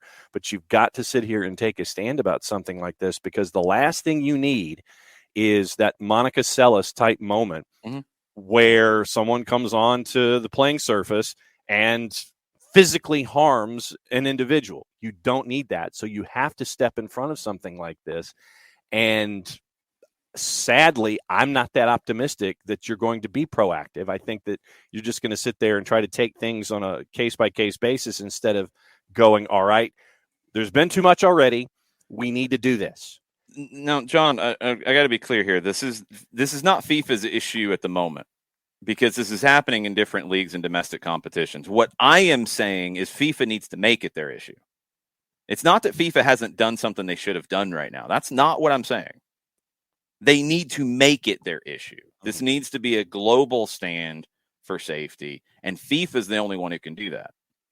They need to go above and beyond the national side of it. Right. So, we can yell at FIFA about a million different things. This is not one yet. I want them to get out in front of it. I'm asking them to go out in front, not waiting till later. Because right now it's all national leagues and confederations and all that. And this is a global issue because it's happening everywhere. So FIFA, jump out in front of it, handle it, create that line of, hey, if this happens with your club, you're not allowed to get a license to operate in your country, period. It happens multiple times. No, we're not going to put players and coaches in those situations. So let's see what they do. But I'd love to see FIFA actually get out in front of this. You want to throw your weight around, this is the spot to do it if you're FIFA. This is the right way to do it. I'd like to see them throw their weight around about this lower division coach as well. It was a game, I'm not even sure what league this is, but it was in ESPN FC. They shared it. It's been everywhere now this morning. Sky Sports had it. A coach for Villanueva del Pardillo FC was sent off in the 89th minute. It's 1-1. The opposition is on a counterattack and plays a ball down the left side. The coach goes out on the field and stops the ball and stops the counterattack. 89th minute. He gets sent off and all that. He should be banned for years. Like, that's one of the most egregious things I've ever seen. He just walks out there all calmly, stops the pass. Yeah. Intercepts the pass, knocks it down, walks back off the field, gets shoved in the back as he should. Nearly started a huge brawl. Like, one of the most embarrassing things I've ever seen. He should be suspended for years for something like that. Because you don't want to make that to where a coach is like, okay, man, I might lose my job if we lose this game. I get suspended, if I get red carded here, it's worth it to break up this counterattack. Yeah, I mean, it's absolutely worth it. If I'm going to tell a player that he should make that tackle, hey, I need to come out of my technical area and intercept this pass. It's worth being suspended for a game or two. No, you got to suspend him for years. One of the most embarrassing things I've seen. I mean, it was 1-1 in the 90th minute, and you're going to go out there and step and prevent a break. And yeah, it's just, no, you don't do stuff like that. You really, really don't. And once again, we talk about folks making a stand. You want to make a stand here? Okay, calm down. I don't know what league it is, but the league. I'm trying to find, yeah. The league and the National Federation should suspend the guy for a long time. That's just do it. Just get it done. What did you find about the Atleti thing? That's more important. Okay, the Atleti fans from the Manchester Evening News. Here's what they said. Footage has emerged of Atleti fans performing what appeared to be Nazi salutes during their match with Manchester City at the Etihad. Get out. Marred by accusations of racism and violence by their 2,100 supporters. A video shot by a City fan showed a number of visiting fans on the front rows of the second tier of the South Stand of the Etihad, where some of the Atleti fans were housed, stood with their arms outstretched in front of them, performing the salute whilst waving a flag. Look, this is why the fan ID kind of stuff is really important, and this is where with digital tickets, these people are going to get found out. They're going to get busted because you're going to know they're there. I hate it. Okay, if 2,100 people went there for Atleti fans, I hate it that there are going to be 5,000 people who can't attend this upcoming game because there's people who had nothing to do with it, would not share those same things, and are going to miss out on this game. And that's not their fault, and it's not necessarily the club's fault either. They should know, because I'm assuming this group bought tickets through Atleti. They should be able to find those individuals. The club should be out in front of it and announcing these people are not buying tickets from us ever again. They are banned for years or ever, or however you want to play that. I don't know what you can legally, but I'd go as far as I possibly could because I wouldn't want that associated with my club. But you're getting to a point with digital tickets, and in some countries you do have fan ID situations that it's going to be easy to deal with these idiots. And then it's on the clubs using the materials they have to deal with these idiots and ban them. And if they don't, then the clubs have to also be punished more severely. But yeah, that makes sense. I don't think you could really go further because it's the away fans. It's a small number. It wouldn't make sense to make the second game completely behind closed doors for a small number of idiots. I want those idiots being punished because you should be able to tell who they are pretty easily, I would think. And I would also want to know from if I'm UEFA, I would be going to Atleti and figuring that out. And hey, are these people who've had issues with you before? Why'd you sell tickets to them? Have they not?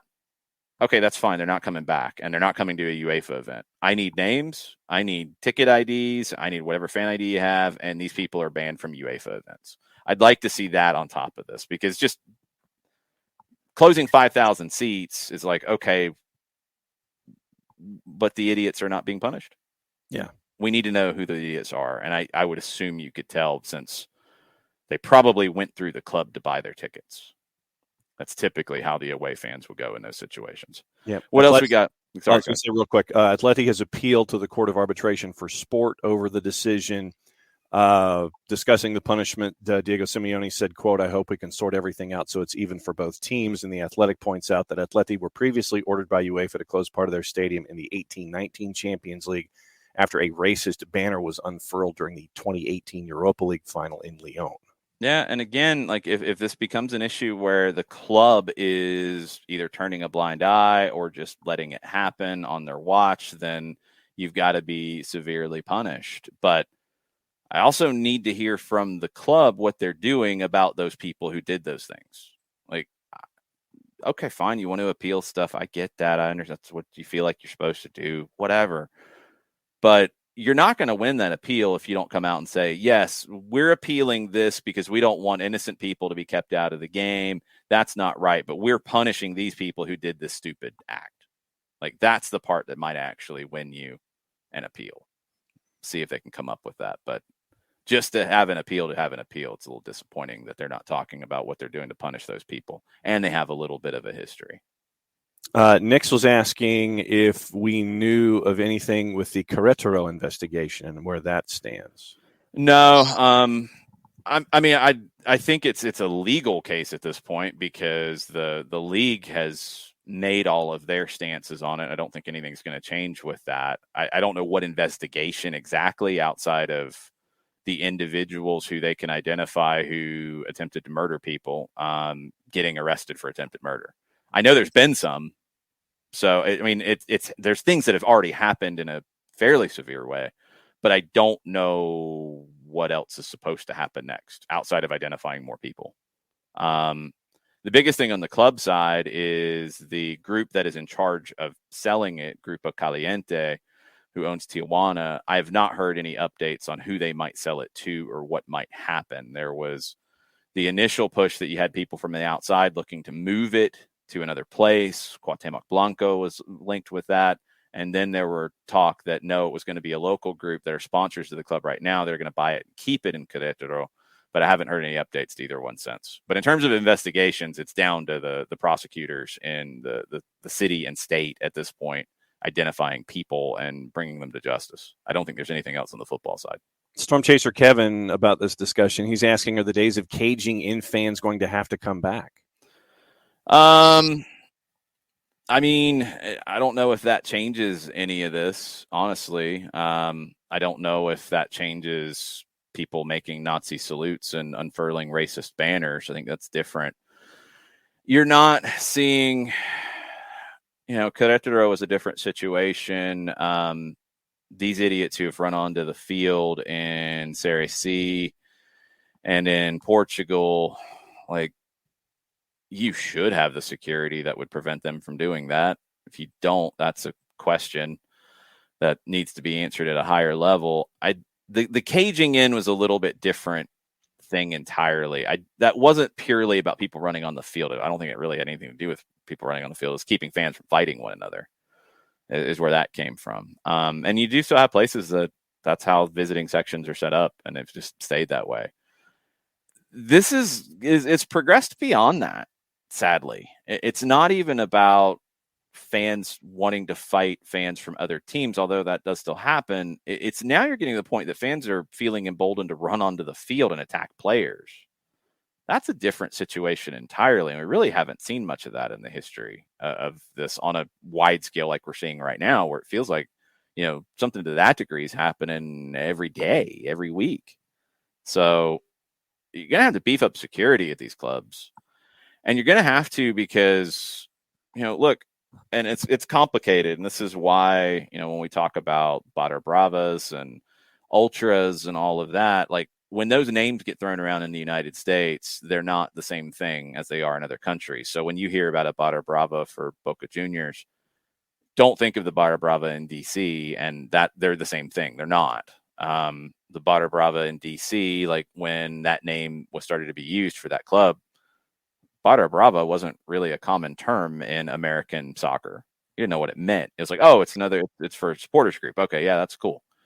Well, Barra Bravas are like ultras, and ultras are not the ultras when you see a supporters group here in the U.S. who are called ultras. It's not the same thing because Barra Bravas and ultras in other countries are much closer to gangs and organized crime than supporters groups like they are here.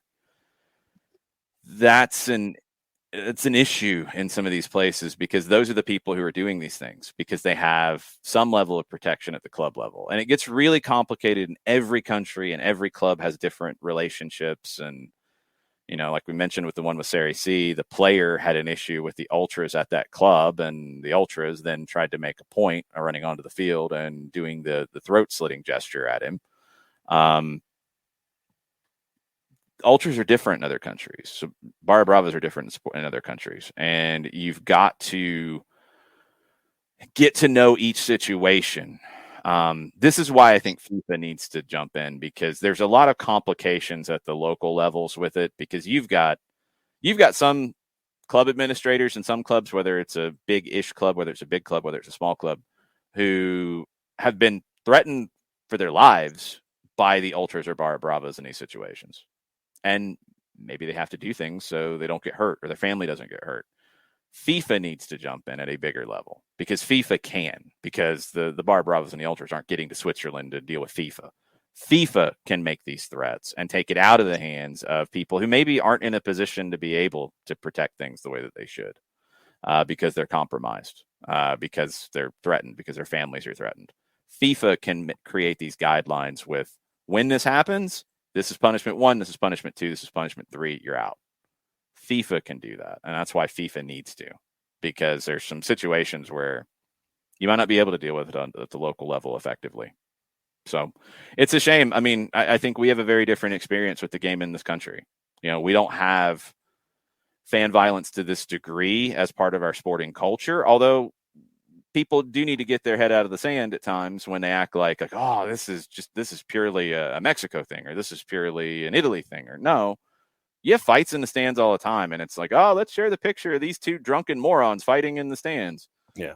That's what it's been here, and it's generally fueled by alcohol and idiocy.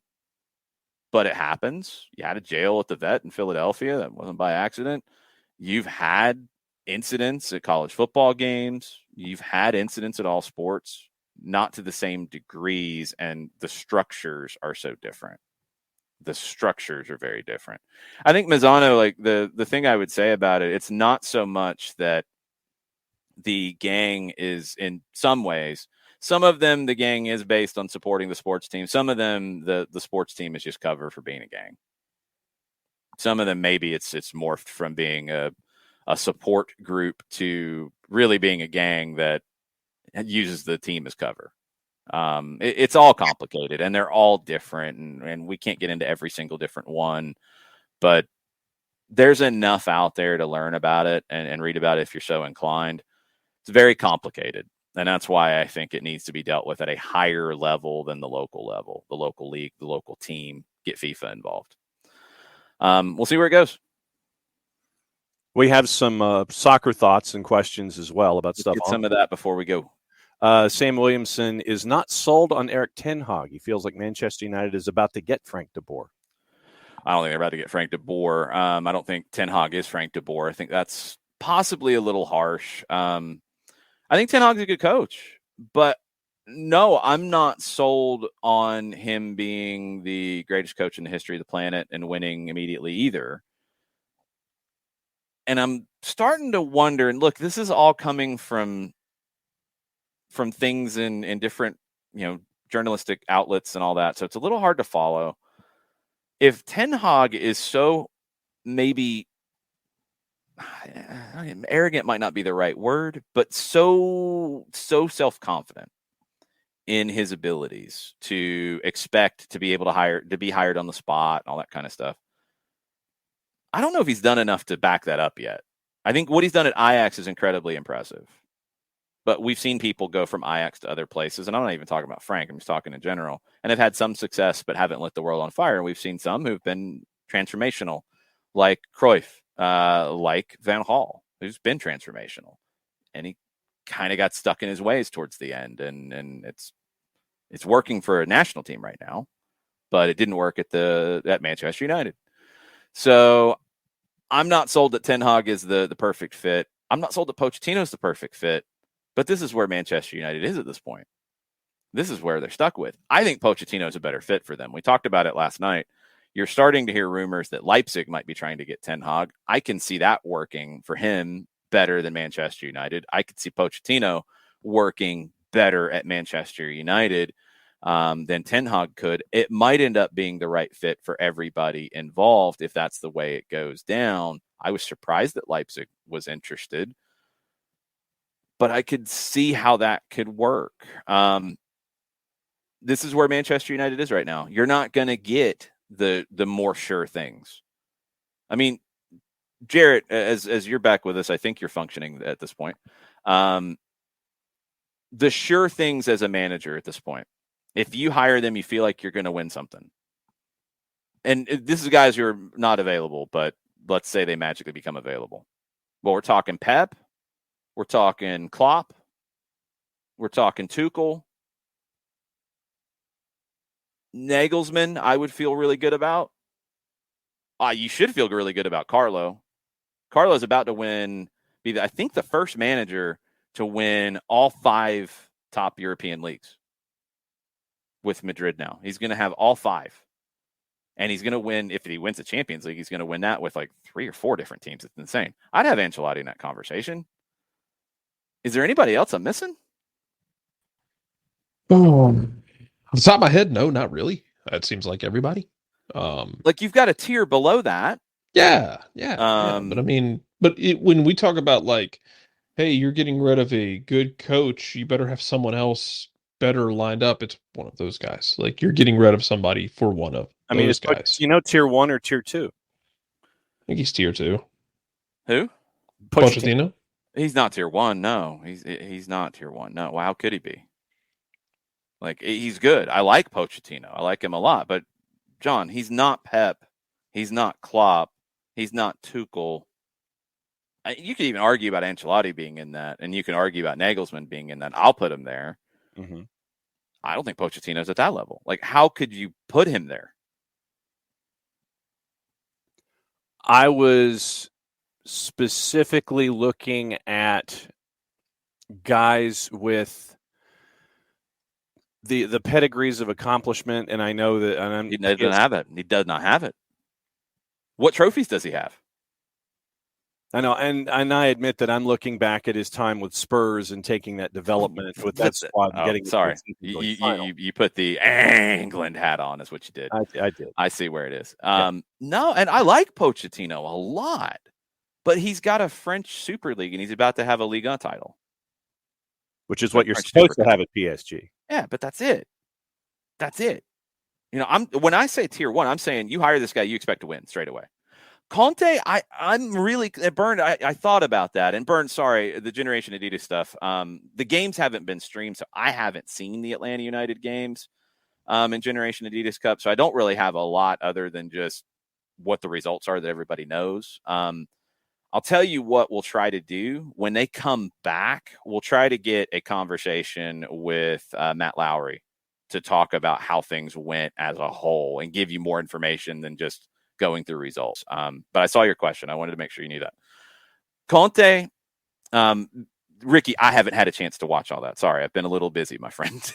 I haven't seen the Atlanta United Generation Adidas games. I don't think they were supposed to be streamed. That might have changed. They weren't on the initial schedule.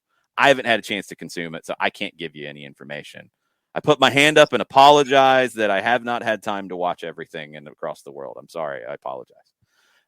We'll try to get you better information on that, Burned, as we get later.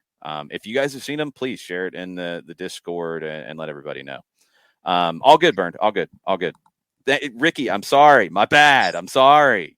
Ricky's still salty about soccer over there last night. He's fired up. I'm not perfect and can't watch everything. Let's get back to Conte. Is he in tier 1? He's really close. I'd be okay with putting him in tier 1. I'd put him ahead of Pochettino. I'd put him ahead of Ten Hag. I'd put him in tier 1. I'd be okay with that. So, I mean, still we're talking like 6-7 guys. Manchester United is not going to get one of those guys at this point. No. Even if they were available, I don't think they'd get them. You're going to have to take a little bit of a chance on a guy who did well at Spurs, who you have more resources than he had at Spurs. But can he elevate to that? You see at PSG, you'd have to ask the question on if that can happen. And it's a fair question. And Ten Hag has done it at a lower level with a top team in a smaller league. Does that translate to walking into the door at Manchester United and getting them back to being not just in the top 4, but that is your first step? Yes. They're not going to settle for that. They're going to want whoever walks in the door to be in the top 2 or make it a top 3, because City and Liverpool have pulled away from the top group. And that's not going to happen overnight. And I don't have any like certainty that Ten Hag and Pochettino would be that person. I just don't. You're flipping a coin. I think Pochettino might be a better fit because of his time in the league. I'm not sold on either one being the greatest thing since sliced bread. I need to see it at a higher level. And I need to see more from Pochettino, who I really like. I really, really like his mentality, but I need to see more from him to show that he's that guy. And Ten Hag, I need to see it in a bigger league with more competition. And Sam follows that up by saying he really thinks that Manchester United need to look at Marcelo Gallardo seriously. Yeah, and look, that's the thing is when you're trying to find that person and when you're trying to find who that could be, do you have to go outside the box a little bit? Yeah, I think you do. I think you do because I don't think there's a clear bet here. Just to be clear really quick on Generation Adidas, they're not putting every game on the MLS YouTube page. And this is what they had announced at the beginning of the tournament. They're only showing select games. Like right now, Jarrett, you could watch Celtic and Cincinnati if you want. That's live.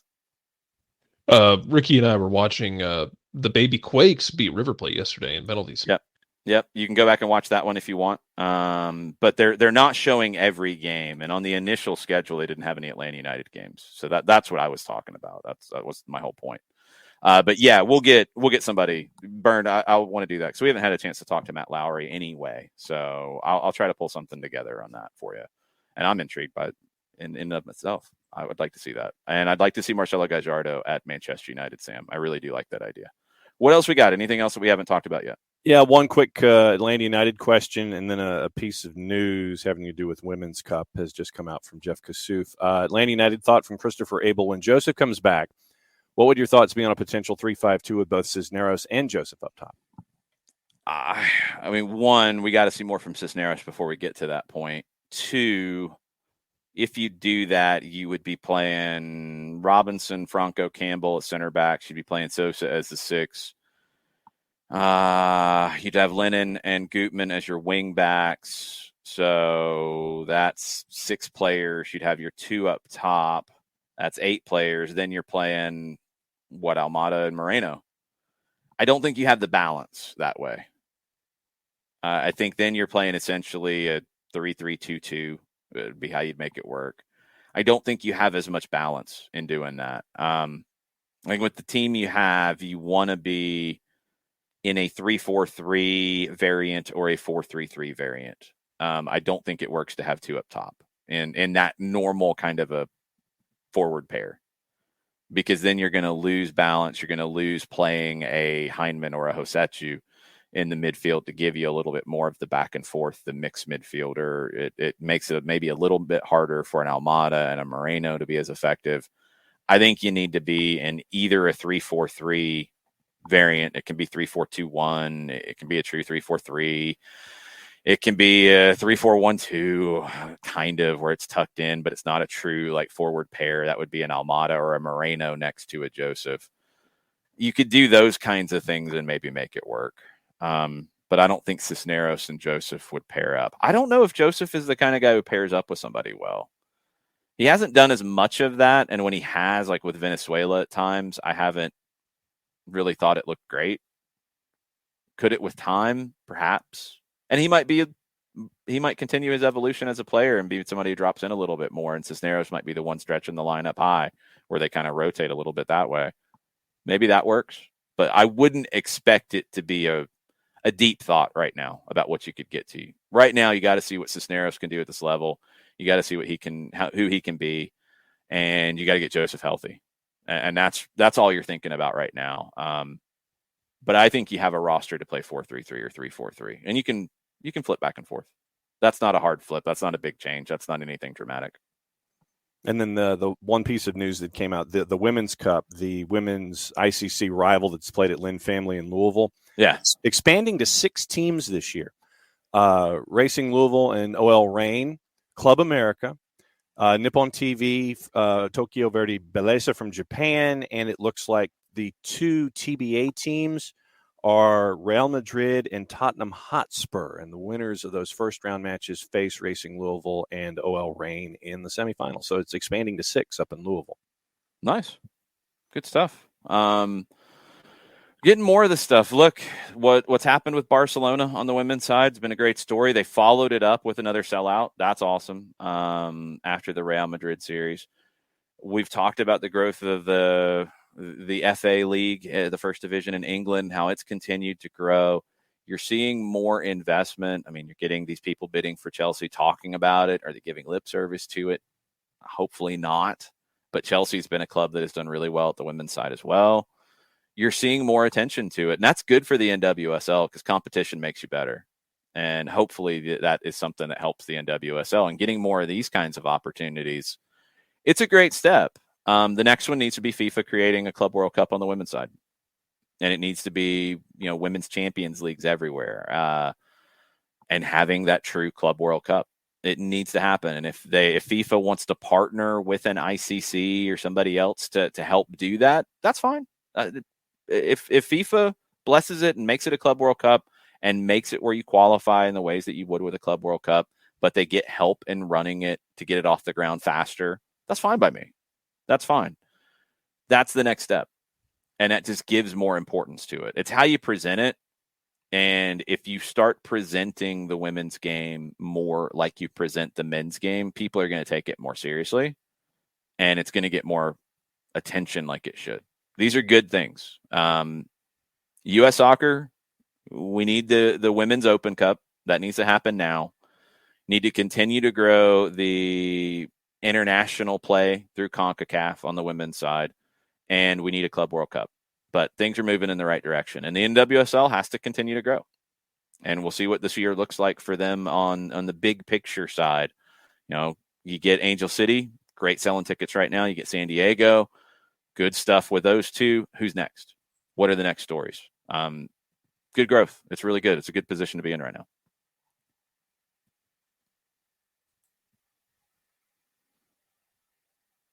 And it looks like Jason froze, Jarrett.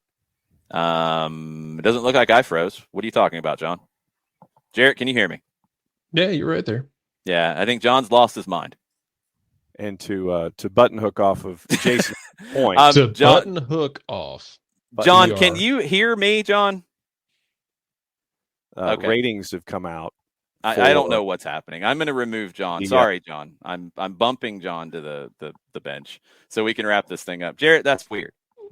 I have no idea what happened. Button hook like Lance's dad in Varsity Blues. I'm going to button hook a close to the show. How about that? Let's button hook that. That was amazing. We're not going to hook and ladder it. We're going to button hook it. Is that fair?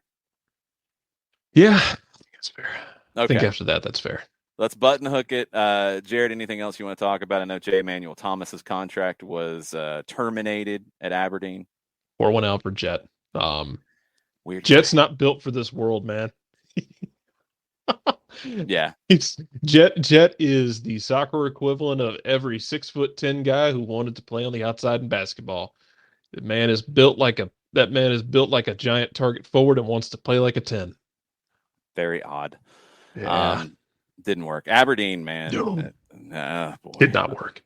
Had a couple of good moments early in the season, but man, it when it started falling off, it fell off. So yeah, it did. We'll see where that goes. We'll see where all the games go today. Again, just a quick run through quickly of what you got coming up. 3:00, Bayern Munich hosting Villarreal, Real Madrid hosting Chelsea. Copa Libertadores, some matches to keep in mind. Boca hosting Club Always Ready. Cerro Porteño hosting Colón de Santa Fe. Those are 6:15 kicks. Your 8:30s. Peñarol Olimpia is one I'll be keeping an eye on. Flamengo and Talleres is one I'll be keeping an eye on. I'll probably bounce over to Copa Sudamericana at 8:30 with Defensa y Justicia and Goianense.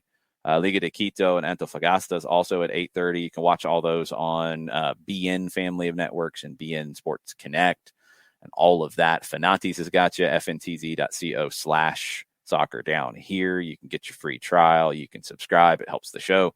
And then 10:00, Cruz Azul and Pumas. Big game to decide who goes to the CONCACAF Champions League final to face either Seattle or NYC. We'll talk about all of that tomorrow. We'll have Dylan Butler on at 9:30. Mike Conti at 10, and that'll do it for us. Mucha plata, y'all. Mucha plata, y'all. John says mucha plata, y'all, too, in the background.